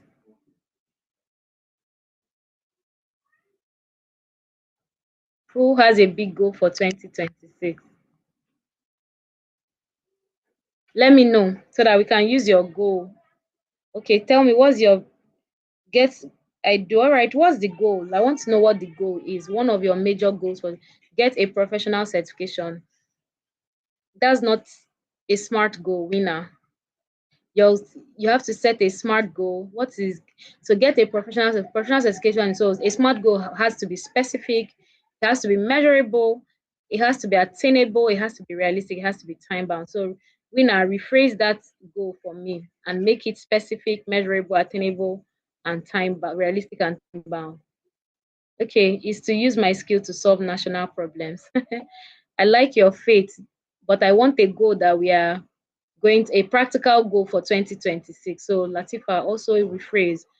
Omoyemi, to own a walk-in retail store for my fashion brand. I love it, but by what time? Is this a goal? So give me the timeline. My big goal. Okay, I have Omoyemi, and so Omoyemi, to have a retail fashion brand by what time? Is it by December? I need a goal that I can work with. Winner. Omoyemi says my big goal for 20 is to start my own fashion business. Okay. By what time? So set this, so again, specific, measurable, attainable, realistic, and time bound. So use this. One of my big goals, I want to get a professional certification before the end of June. Winner, again, we're getting there, but it's not yet there. What professionals? There are a lot of professional certifications. What professional certification do you want to get? So you see the whole point of this session. You need clarity. You're probably saying, I want to get a professional certification by the end of June because you have heard that is important for career success. So I want you to tell me, which professional certification do you want to get by the end of June? I'm in the chat reading. One of my big goals for 2026 as a brand strategist is to work one-on-one with over 100 brands before the middle of the year. Absolutely, that's what I want. One-on-one with over 100 brands before the middle of the year. I think I can work with this. Okay, let me read the other ones and then we'll go to work it. To learn more about skills for my business and become my own and become, okay, I guess you mean own your own business. Okay, I'll come back to that. I was appointed as a teenagers president, so my goal is to meet James. Are you a teenager? or you're just okay youth leader or something. So my goal is to meet with other teenagers leaders on the 13th of next month, which is our first impact. Awesome, I love this for you. Okay, winner is my CIPM certificate. Of course, now that you're talking. So CIPM certification to improve your HR skills. Let me go back by June. Now, winner, we work with you. What are you currently doing to achieve this CIPM certification to improve by June? What are the steps you're currently taking? James, this is nice to know. To build a bottled water industry within 2 years time frame, to own a professional brand strategy, to become a project with lots of brand deals. Eddie Young is okay, but it's not yet there. I need numbers. I need numbers. I need a timeline to own a working retail store for my fashion. So Winner, let's work together because I want to do an exercise. So you want to get your CIPM certification by June. First question I have for you is, are you already practicing? Are you a HR practitioner right now?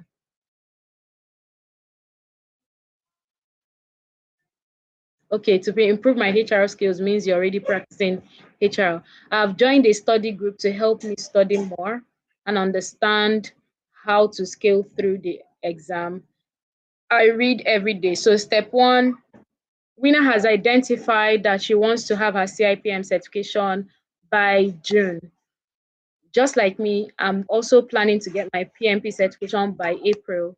I've already done my training last year with a certified training provider. I'm now currently doing some self-study. I've sent in my application. So, you're transitioning. What's your current, you're transitioning to HR. Okay. And I also do an internship. Okay, now that's a lot. Okay, so where are you right now, Winner? In fact, let me unmute you so that we can make this faster and easier for you. Winner, if you're in a place that you can talk, let me know. Is it okay for me to unmute you? You can type a yes for me.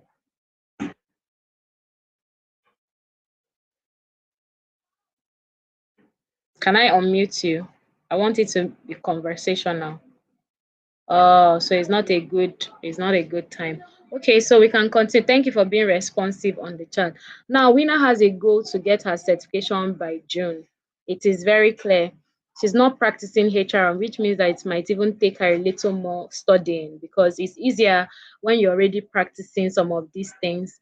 You can relate to the terminologies in the CIPM class. Okay, step one, which has she's already doing, is that she has identified the timeline CIPM by June, because I want to transition to HR. Another person is in HR and now wants to get the certification because they want to increase their earning capacity or their authority in the HR space. Whatever the goal is that we want to get CMPM certified by June.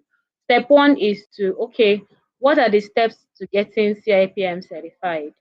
You go to the CIPM website, you see all the things. How much? In fact, it starts with the how much. How much first, so that you know how much you need to save over how many period of time before you can save it. That's step one. How much will it cost me? Okay, it will cost me training. The exam itself costs XYZ amount. So you know that you need to save up. Next thing is, okay, now that money is not a problem. The next thing is, not what else would it take me to get CIPM certified? It means what it would take me is to be able to pass my exam. Now, what would it take me to pass my exam? To be able to like gain knowledge basically. So winner is now, in study groups, and I hope it's the right study group, right? It's the right study book and studying.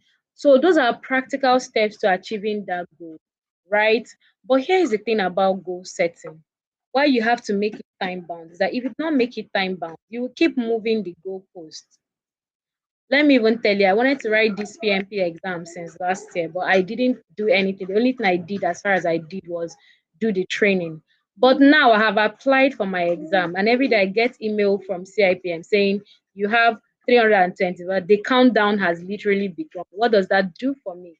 It makes me know that, okay, no matter what, you can't give excuses about this thing. Now I'm actively studying, and the next thing, I've already set a date that I want to write my exam. I do not have any choice. My exam is slated for April 20 something. Now I know that I have XYZ number of days. If I was dilly dallying before, I have to now burn the midnight candle. That's how intentionality is. I can't be distracted. Imagine while in fact, I had two certifications, the CBAP certification and PMP. Last year, I wasn't sure, but by the time I wrote my goals for the year, I initially brought CBAP forward because I felt it would be easier for me, being that, okay, that's what my company, like, we do, we play in the business analysis space. But when I now checked my goal, the kind of thing, I said, no, based on this goal and this roadmap I have, I can't do CBAP first. I have to get PMP out of the way. And I've now taken steps to make sure that it happens by April. Right.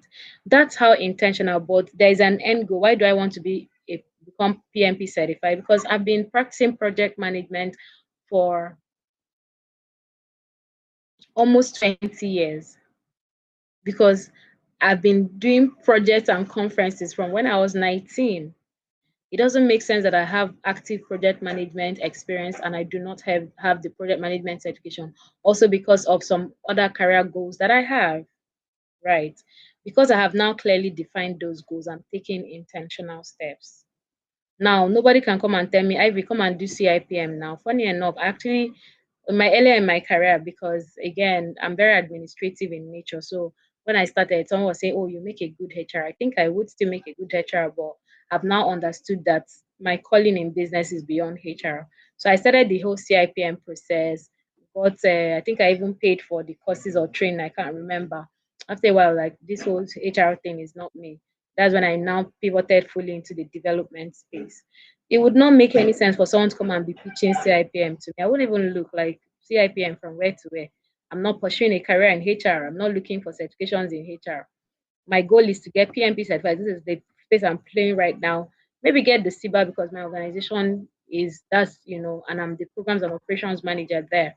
But I have plans for my MBA and my masters, right? Because it is very clear to me how I want to build my life. So every money I get, there's a fraction that goes into what I'm saving this and that. Now, if I bring it down to Y-Saves this year, after turning 5, we're launching the Youth Livelihood and Development Program. There are practical steps we are taking, and the World Changers Summit is the first leg of the Youth Livelihood and Development Program. There's a lot of intentionality around the things that we are doing.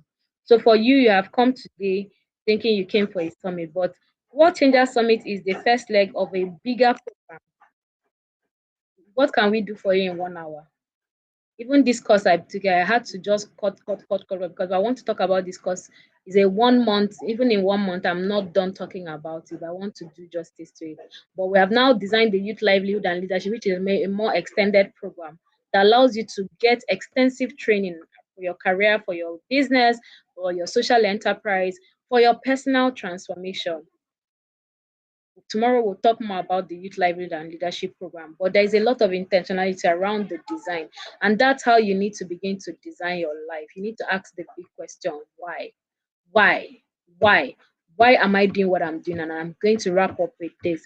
Why am I doing what I'm doing now? Why am I doing being in the job that I'm in right now? For some of you, it's because you just want to be able to buy bread and eat, and it's okay at this stage. That's why we're also very passionate about helping young people build sustainable livelihood, which is what the bigger program is about, you know. But at some point, you have to move beyond I want to be able to eat to start thinking about what can I do for the society? What my in fact my and I'll wrap with this story. I was driving to work yesterday. I was riding to work yesterday with a friend, and you know, he said something about Nigerian politicians. We're just talking, we always talk, and that's why I like, I like to have conversations with him. And when he was talking, he said the truth is that all he wants to do is just bring, even if it's a few young people, sit them down and train them and let them know. I said, that's what we're doing with why. I told him that's what we're doing with Why Saves. Now, for the world changers, and I told him honestly, Ebon, I'm not looking for 120 young people. I think it's for me, it's clear. I only need 12 young people. And that's the principle of the 12, according to Jesus. I said, I only need 12 young people that I can sit down with, pour myself into, invest my time, my resources, everything I can give, just so that I can raise meaningful leaders for Nigeria. Let's even start with Nigeria, in the education sector, in the health sector, in the. And he said, fire down. And for me, I made peace with that. I'm not called to everybody. Not every young person will become a member of the White Sips community, and I'm okay. But there are people who are also called to this community. And I said, I am going to this year. That's one of the things I got clarity on. I'm not interested in numbers is good, but I'm interested in quality. I want to sit down in a room with 5 intentional, 10 intentional, 12 intentional young people who want to become transformational leaders, who want to become purpose driven people, who know that there is more to their lives. And I will invest my time, I will invest my resources, I will invest everything to help them become those kind of people. And the journey has started for me from this room. From this room. I didn't really have the luxury of early mentorship. It was much later that I started having mentorship. And I didn't even have mentorship a lot around like life, career, all of those things. It was more about spiritual development and growth. But I also had a mentor who was an all-rounder, and he rubbed off on me. So the gift that you can give yourself as a young person right now is to make sure that you're constantly plugging yourself to ecosystems that are going to feed your goal of becoming an intentional and purpose-driven young person. A person that can solve the problem, and you're not called to solve all of the problems. I know that I'm not called to solve all of the problems of Africa and Nigeria, but I know the problem I'm going to solve. And I know that even in this problem that I'm come to solve, I'm not solving it alone. There are people also who have been called to solve that problem. Together we can do it. The question I want you to ask yourself tonight, and I bring this to an end, is what is my why for being in this room tonight?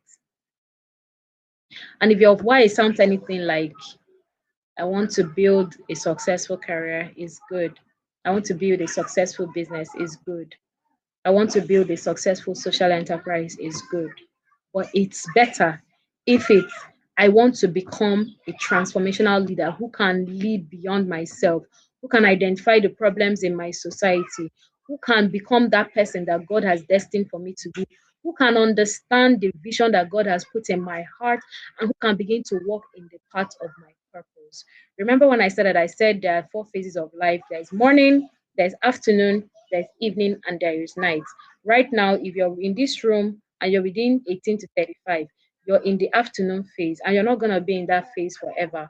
The afternoon phase you're supposed to have begun to have clarity around your life, clarity around your purpose, clarity around the things that you're called to do as a young person.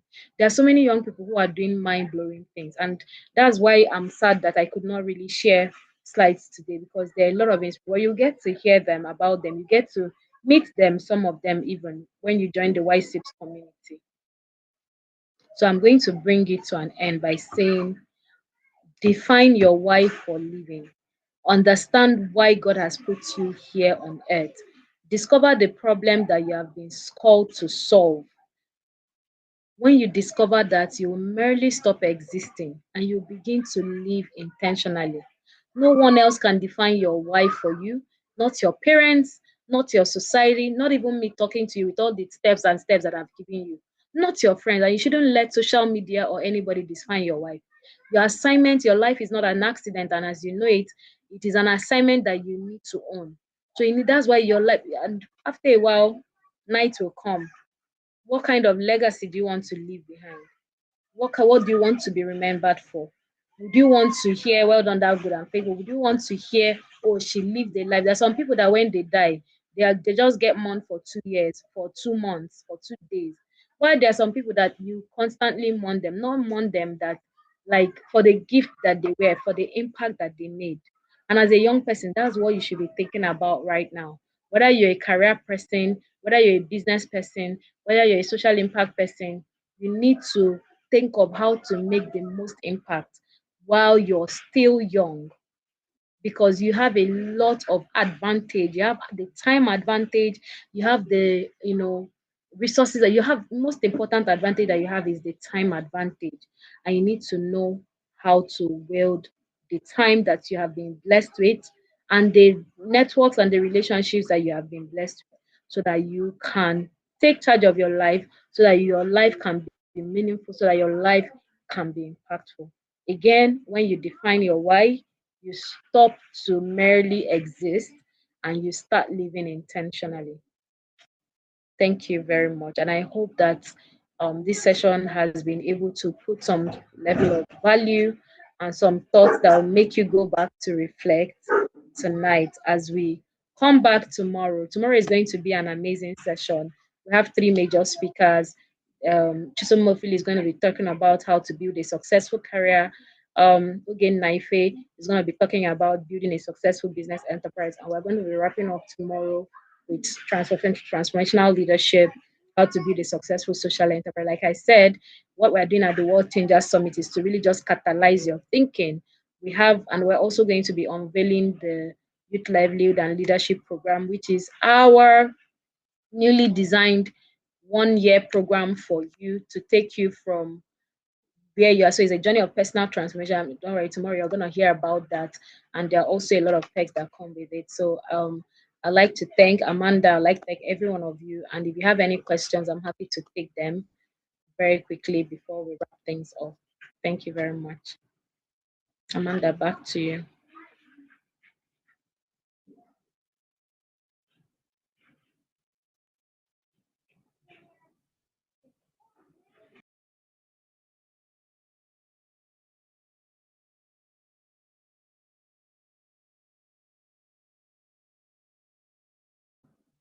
Hi, Amanda, are you there?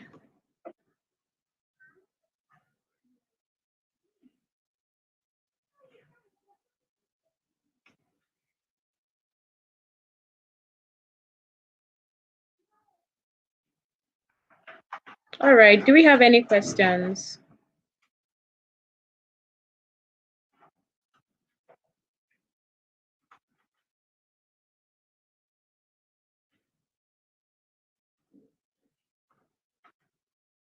Okay, Amanda, I think you can speak now. Sorry, I didn't see your message earlier. Thank you so much, Ma. Thank you. My God. Thank you. We appreciate. Okay, so if you have any questions, just put it on the chat box. We can only take about 3 questions.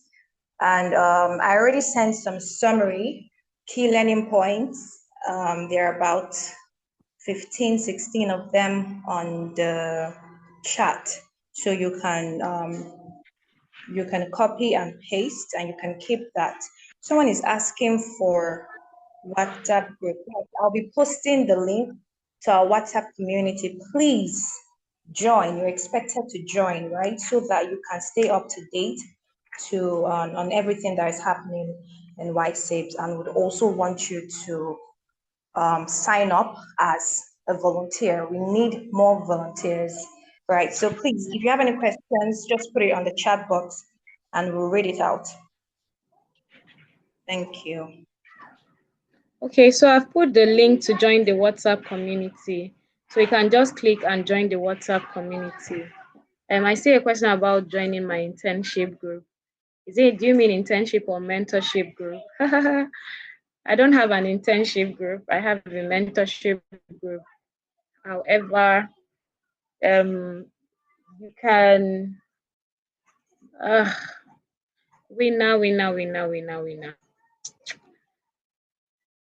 So you can connect with me on LinkedIn. Send me a LinkedIn message, right? We can pick it up from there.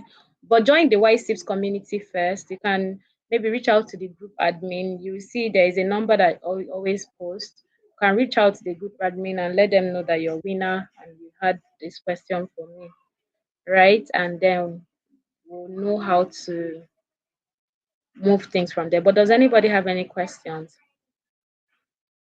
We're trying to make sure we wrap things up at the dot of 8. Does anybody have any questions? Was it that clear? No questions. Ah, you guys need to have questions for me. Oh. I know I was just setting the tone for tomorrow and all of that, but do you have any questions? Please feel free to ask in the chat. Okay, so I'm going to take feedback from 2 people. And if you would like to speak, I'd like you to raise your hand. So what stood out for you the most from the session? I'd like to hear you. What's one thing you took from the session that stood out for you the most, and maybe how you're going to apply it? Anybody? Let's try and see if we can wrap things up by 8. I made a promise to myself that I won't keep people beyond 8 o'clock. So who wants to go? You want to speak? You can raise your hand.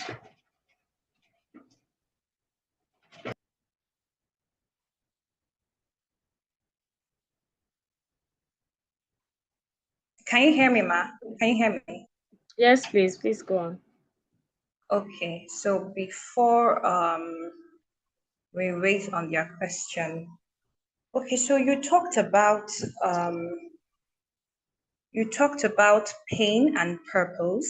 You mentioned that your pain can reveal your assignment, most likely to reveal your assignment. So how can someone know if their past experiences is something they are meant to build from, like instead of just something to move on from? We have a lot of experiences.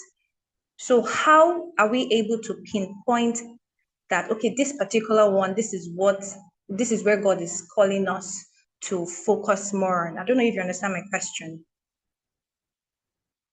Yeah, very clear. Yes. Okay, so it's very simple. Thank you, and it's a very, very important question. Thank you, Amanda. The truth is that we've all had different experiences in life, right? But the one that you know that points to your purpose is that one that, especially, first of all, when you see it happening to another person, it's it puts an unrest, or, and how do I put it? You're very conscious of it as when you see it happening with other people. That's number one. When you recognize, and you're very conscious, you're very unhappy about it. Like it, 2 things. First of all, that you have even grown out of it. And like I talked about the victor and the victim mentality, until you heal from it, you can't do anything about it. So for people who have not healed from it, the experience that leaves the most indelible mark for you, like you can never forget. That's one point. And then secondly, when you see it happening to another person, or when you see somebody else going through that same experience, you wish that you could reach out and help them. That's how you know which one. The one that you're most conscious about, and the one that you feel the most pressure to do something about. That's okay. That's the best way I can put it. The one that you're most conscious about, the experience that you're most conscious about, and you feel the biggest pressure to do something about. That's the one. Does that answer your question, Amanda?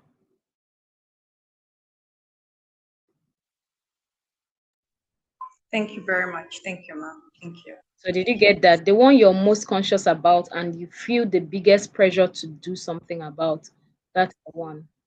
That's the one. Thank you, ma'am. You're welcome. Okay, someone says what stood out for me was how understandable the session was. No big grammar, and there was clarity as well. That's good. Thank you. Yeah, I'm glad to hear that. Thank you for that feedback. Okay, so I want to hear because me, I don't thank you so much. I appreciate all of the thank yous, but I really want to know that you guys are taking something out of this session. So if you don't want to talk, you can type. Okay, it's almost we only have 2 minutes to go. So what stood out for you from this session? What are you taking out of this session?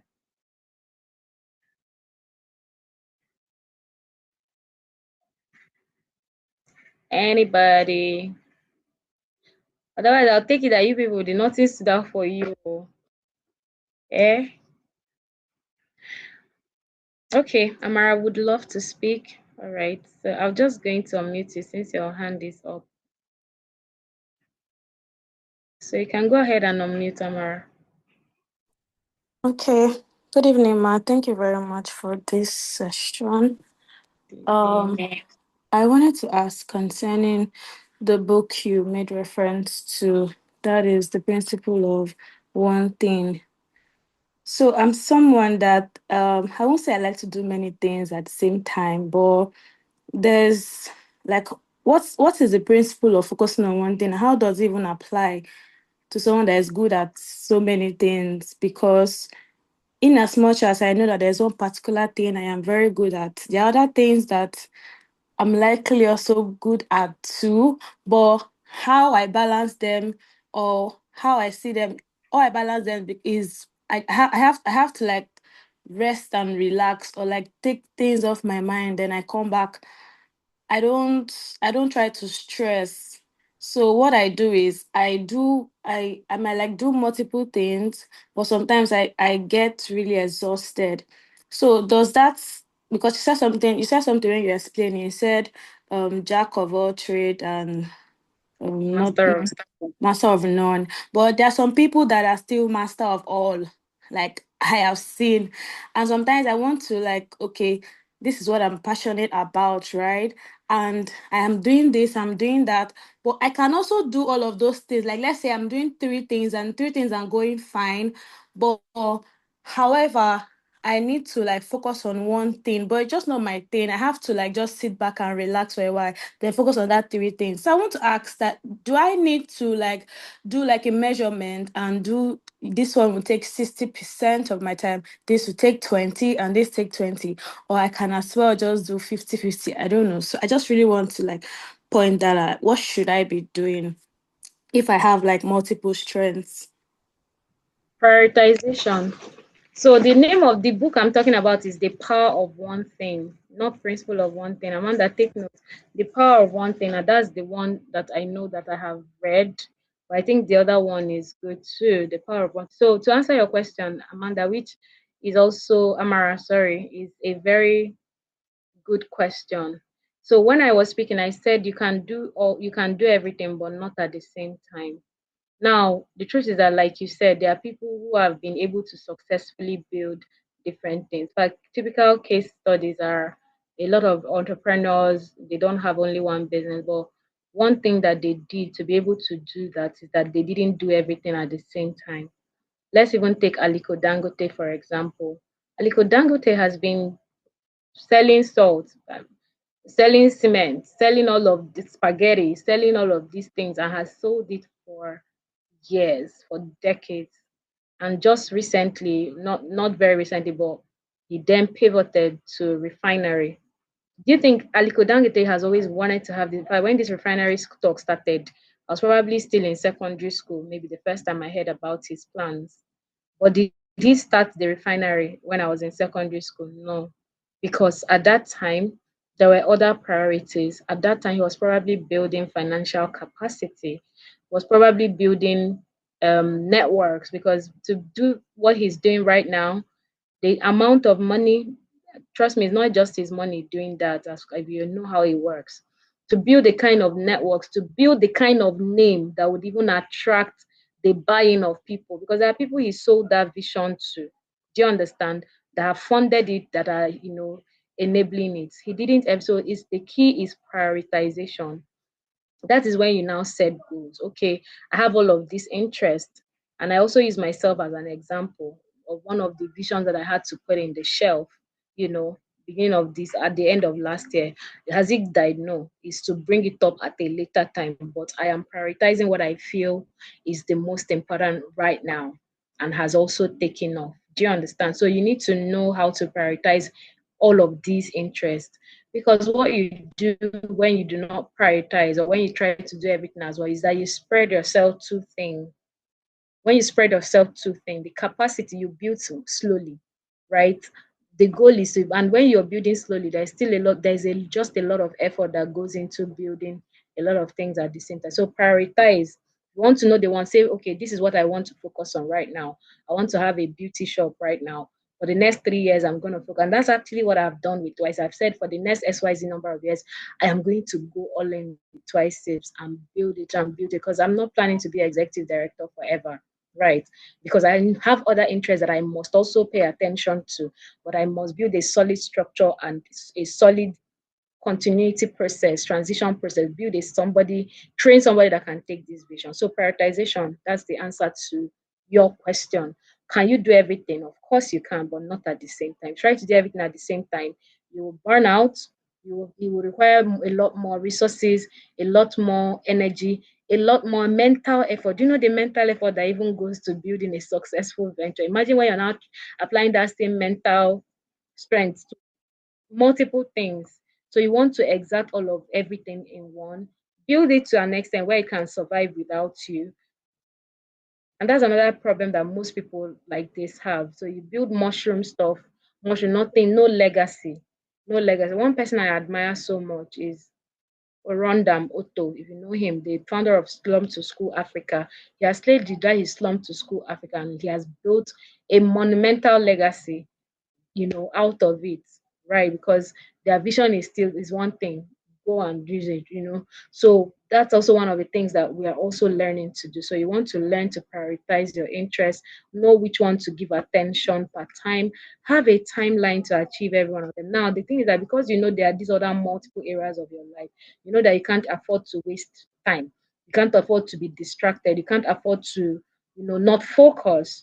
Build a roadmap for each of them. For the next 1 year, I'm going to focus on this. Nothing will spoil if you don't build the other one. When it's time to build the other one, you pick it up and build. I don't know if that has answered your question, Amanda, but prioritize your interest and your goals based on the one that is most urgent. There is this quadrant: urgent, unimportant, urgent but not important, not important, not urgent, not urgent, like that. Scale it, all your interests, using that quadrant, and then begin to build accordingly. Now, I also want to talk about building. One thing about building is that when people talk about building, they think very quickly to execution. Do you know that the planning phase is the most important part of building? The foundation phase, and the foundation might mean putting all of your processes together. So those are the things you can be doing by the side, by the side, by the side for all your different ventures. Build all your processes, have a working document, have a vision, goal, organize objectives, action plan, everything written. And that's part of building. So people think that when we say building, it's when we've started executing. Executing is the easy part. Putting systems and structures in place is the harder part. And that's the one that requires a lot of brain work, a lot of time, a lot of everything, mental capacity. So those are the kind of things you want to do. Does that answer your question, please?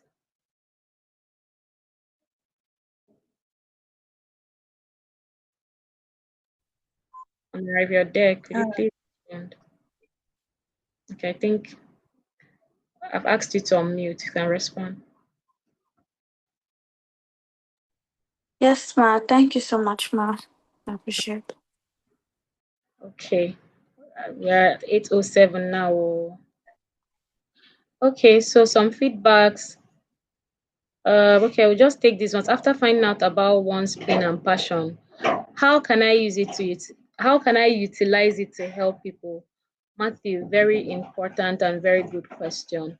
So the first step is to document your own success journey.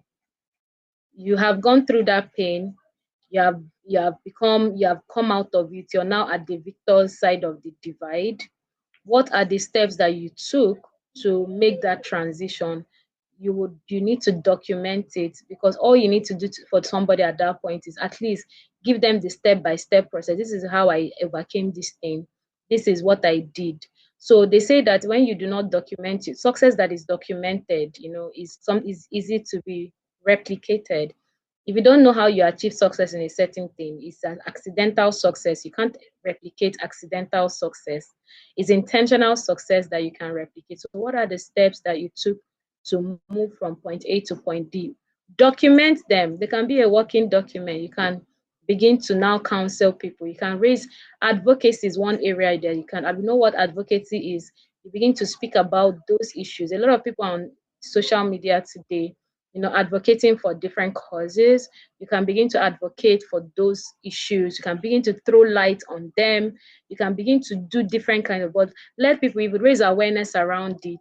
There are some people in minority groups that are suffering stigmatization just because people do not understand some things around, the things that they're dealing with. So you can begin to raise awareness around it, begin to advocate for things like even something like autism, the whole autism thing. It wasn't a thing until people began to advocate, began to throw light on, issues around it. So people are now more understanding. When you see a child living on the spectrum, you can easily identify it because somebody has taken it upon themselves to educate, enlighten. I've seen a lot of other things that people are dealing with that I wouldn't have known about if somebody did not put on camera to explain, and you don't have to be on camera. So how can you utilize it to help people? Begin to advocate for it. Begin to pray for people who are going. I always tell people that ministry starts from in the place of prayer. You don't have to have seen the person to be able to tell Lord, anybody that is going through this situation that I'm going through, that I've been through right now, I pray that you bring healing. I pray that, and before you know it, God will start bringing them your way, and then you can begin to now practically help them. I don't know if that answers your question, Esther. Please let me know if that answers your question. Thank you. James, I have a feedback. I learned something new today. I learned that knowing our why will determine how we live our lives. We should not live our lives to please other people, but we should live a life of purpose and clarity. Clarity is key to achieving greatness in life. Even rich people in life were very clear about their goals. That is why they are standing out today. Yes. And that is why some people that stumbled into wealth, that was hands down. Those are the ones that lavish the wealth. Before you know it, few years down the line, you don't see them. But the ones that intentionally built are the ones that build sustainable success. Awesome. Thank you, Esther. All right, Amanda, I think I'm good if there are no other questions, because I really, really want us to not overshoot, because we have a long day tomorrow. So I'm just going to pass the mic back to you. But just to reiterate, guys, so you can follow us on social media, LinkedIn, Instagram. I think most of you are already following. Most importantly, tomorrow is a very, very full day packed with inspirational speakers, people that we literally begged. But one of the speakers, I know how I begged. I said, please, you have to do it for the young people that need this help, this wealth of knowledge that you have to share. So you have to make yourself available, and of course also stay through till the end of the program. We're going to be unveiling the Youth Livelihood and Leadership Program, which is actually the main program that we are launching this year to help young people thrive. So thank you for being here and thank you for listening to me. So one thing you can do for us is to summarize your learning point, put it on social media, put it on Instagram, put it on LinkedIn. You can tag us, Wise Tips Foundation. You can tag me, Ivory Emeka Oga. I mean, just help us spread the word, and most importantly, tell people even anybody that this summit would help, bring them into the room tomorrow. And I hope that I will see you all tomorrow. Thank you. And it's good night from my end. Over to you. Good night. I'm here, but I'm done. Thank you so much. So over to you, Amanda. Thank you. Thank you, Ma. Thank you so much. You've pretty much done all the announcement, right? So yes, tomorrow, see you all on Saturday by 10 a.m. 10 a.m. Please let's log in on time. because we have, like you said, excellent, exceptional, well-learned speakers, right? So tomorrow we're having 3 powerful sessions. You don't want to miss it. So I've also posted some of the key learning points. I think it's very, very clear and well explained and well structured. So you can also copy it and paste on your social media. Previously said. Thank you so much. Thank you, everyone. See you tomorrow. So we might have By 10 sorry, a.m. Amanda, God we bless might you. have some gifts for some people tomorrow morning, the early comers. So I'm not going to divulge, but come early tomorrow and be a part of it. Some small giveaway that we're going to be doing tomorrow morning. So make sure you're early tomorrow. Bye, Yes, that's everyone. right. Have a good night. Good night, everyone. Good night. Thank you so much.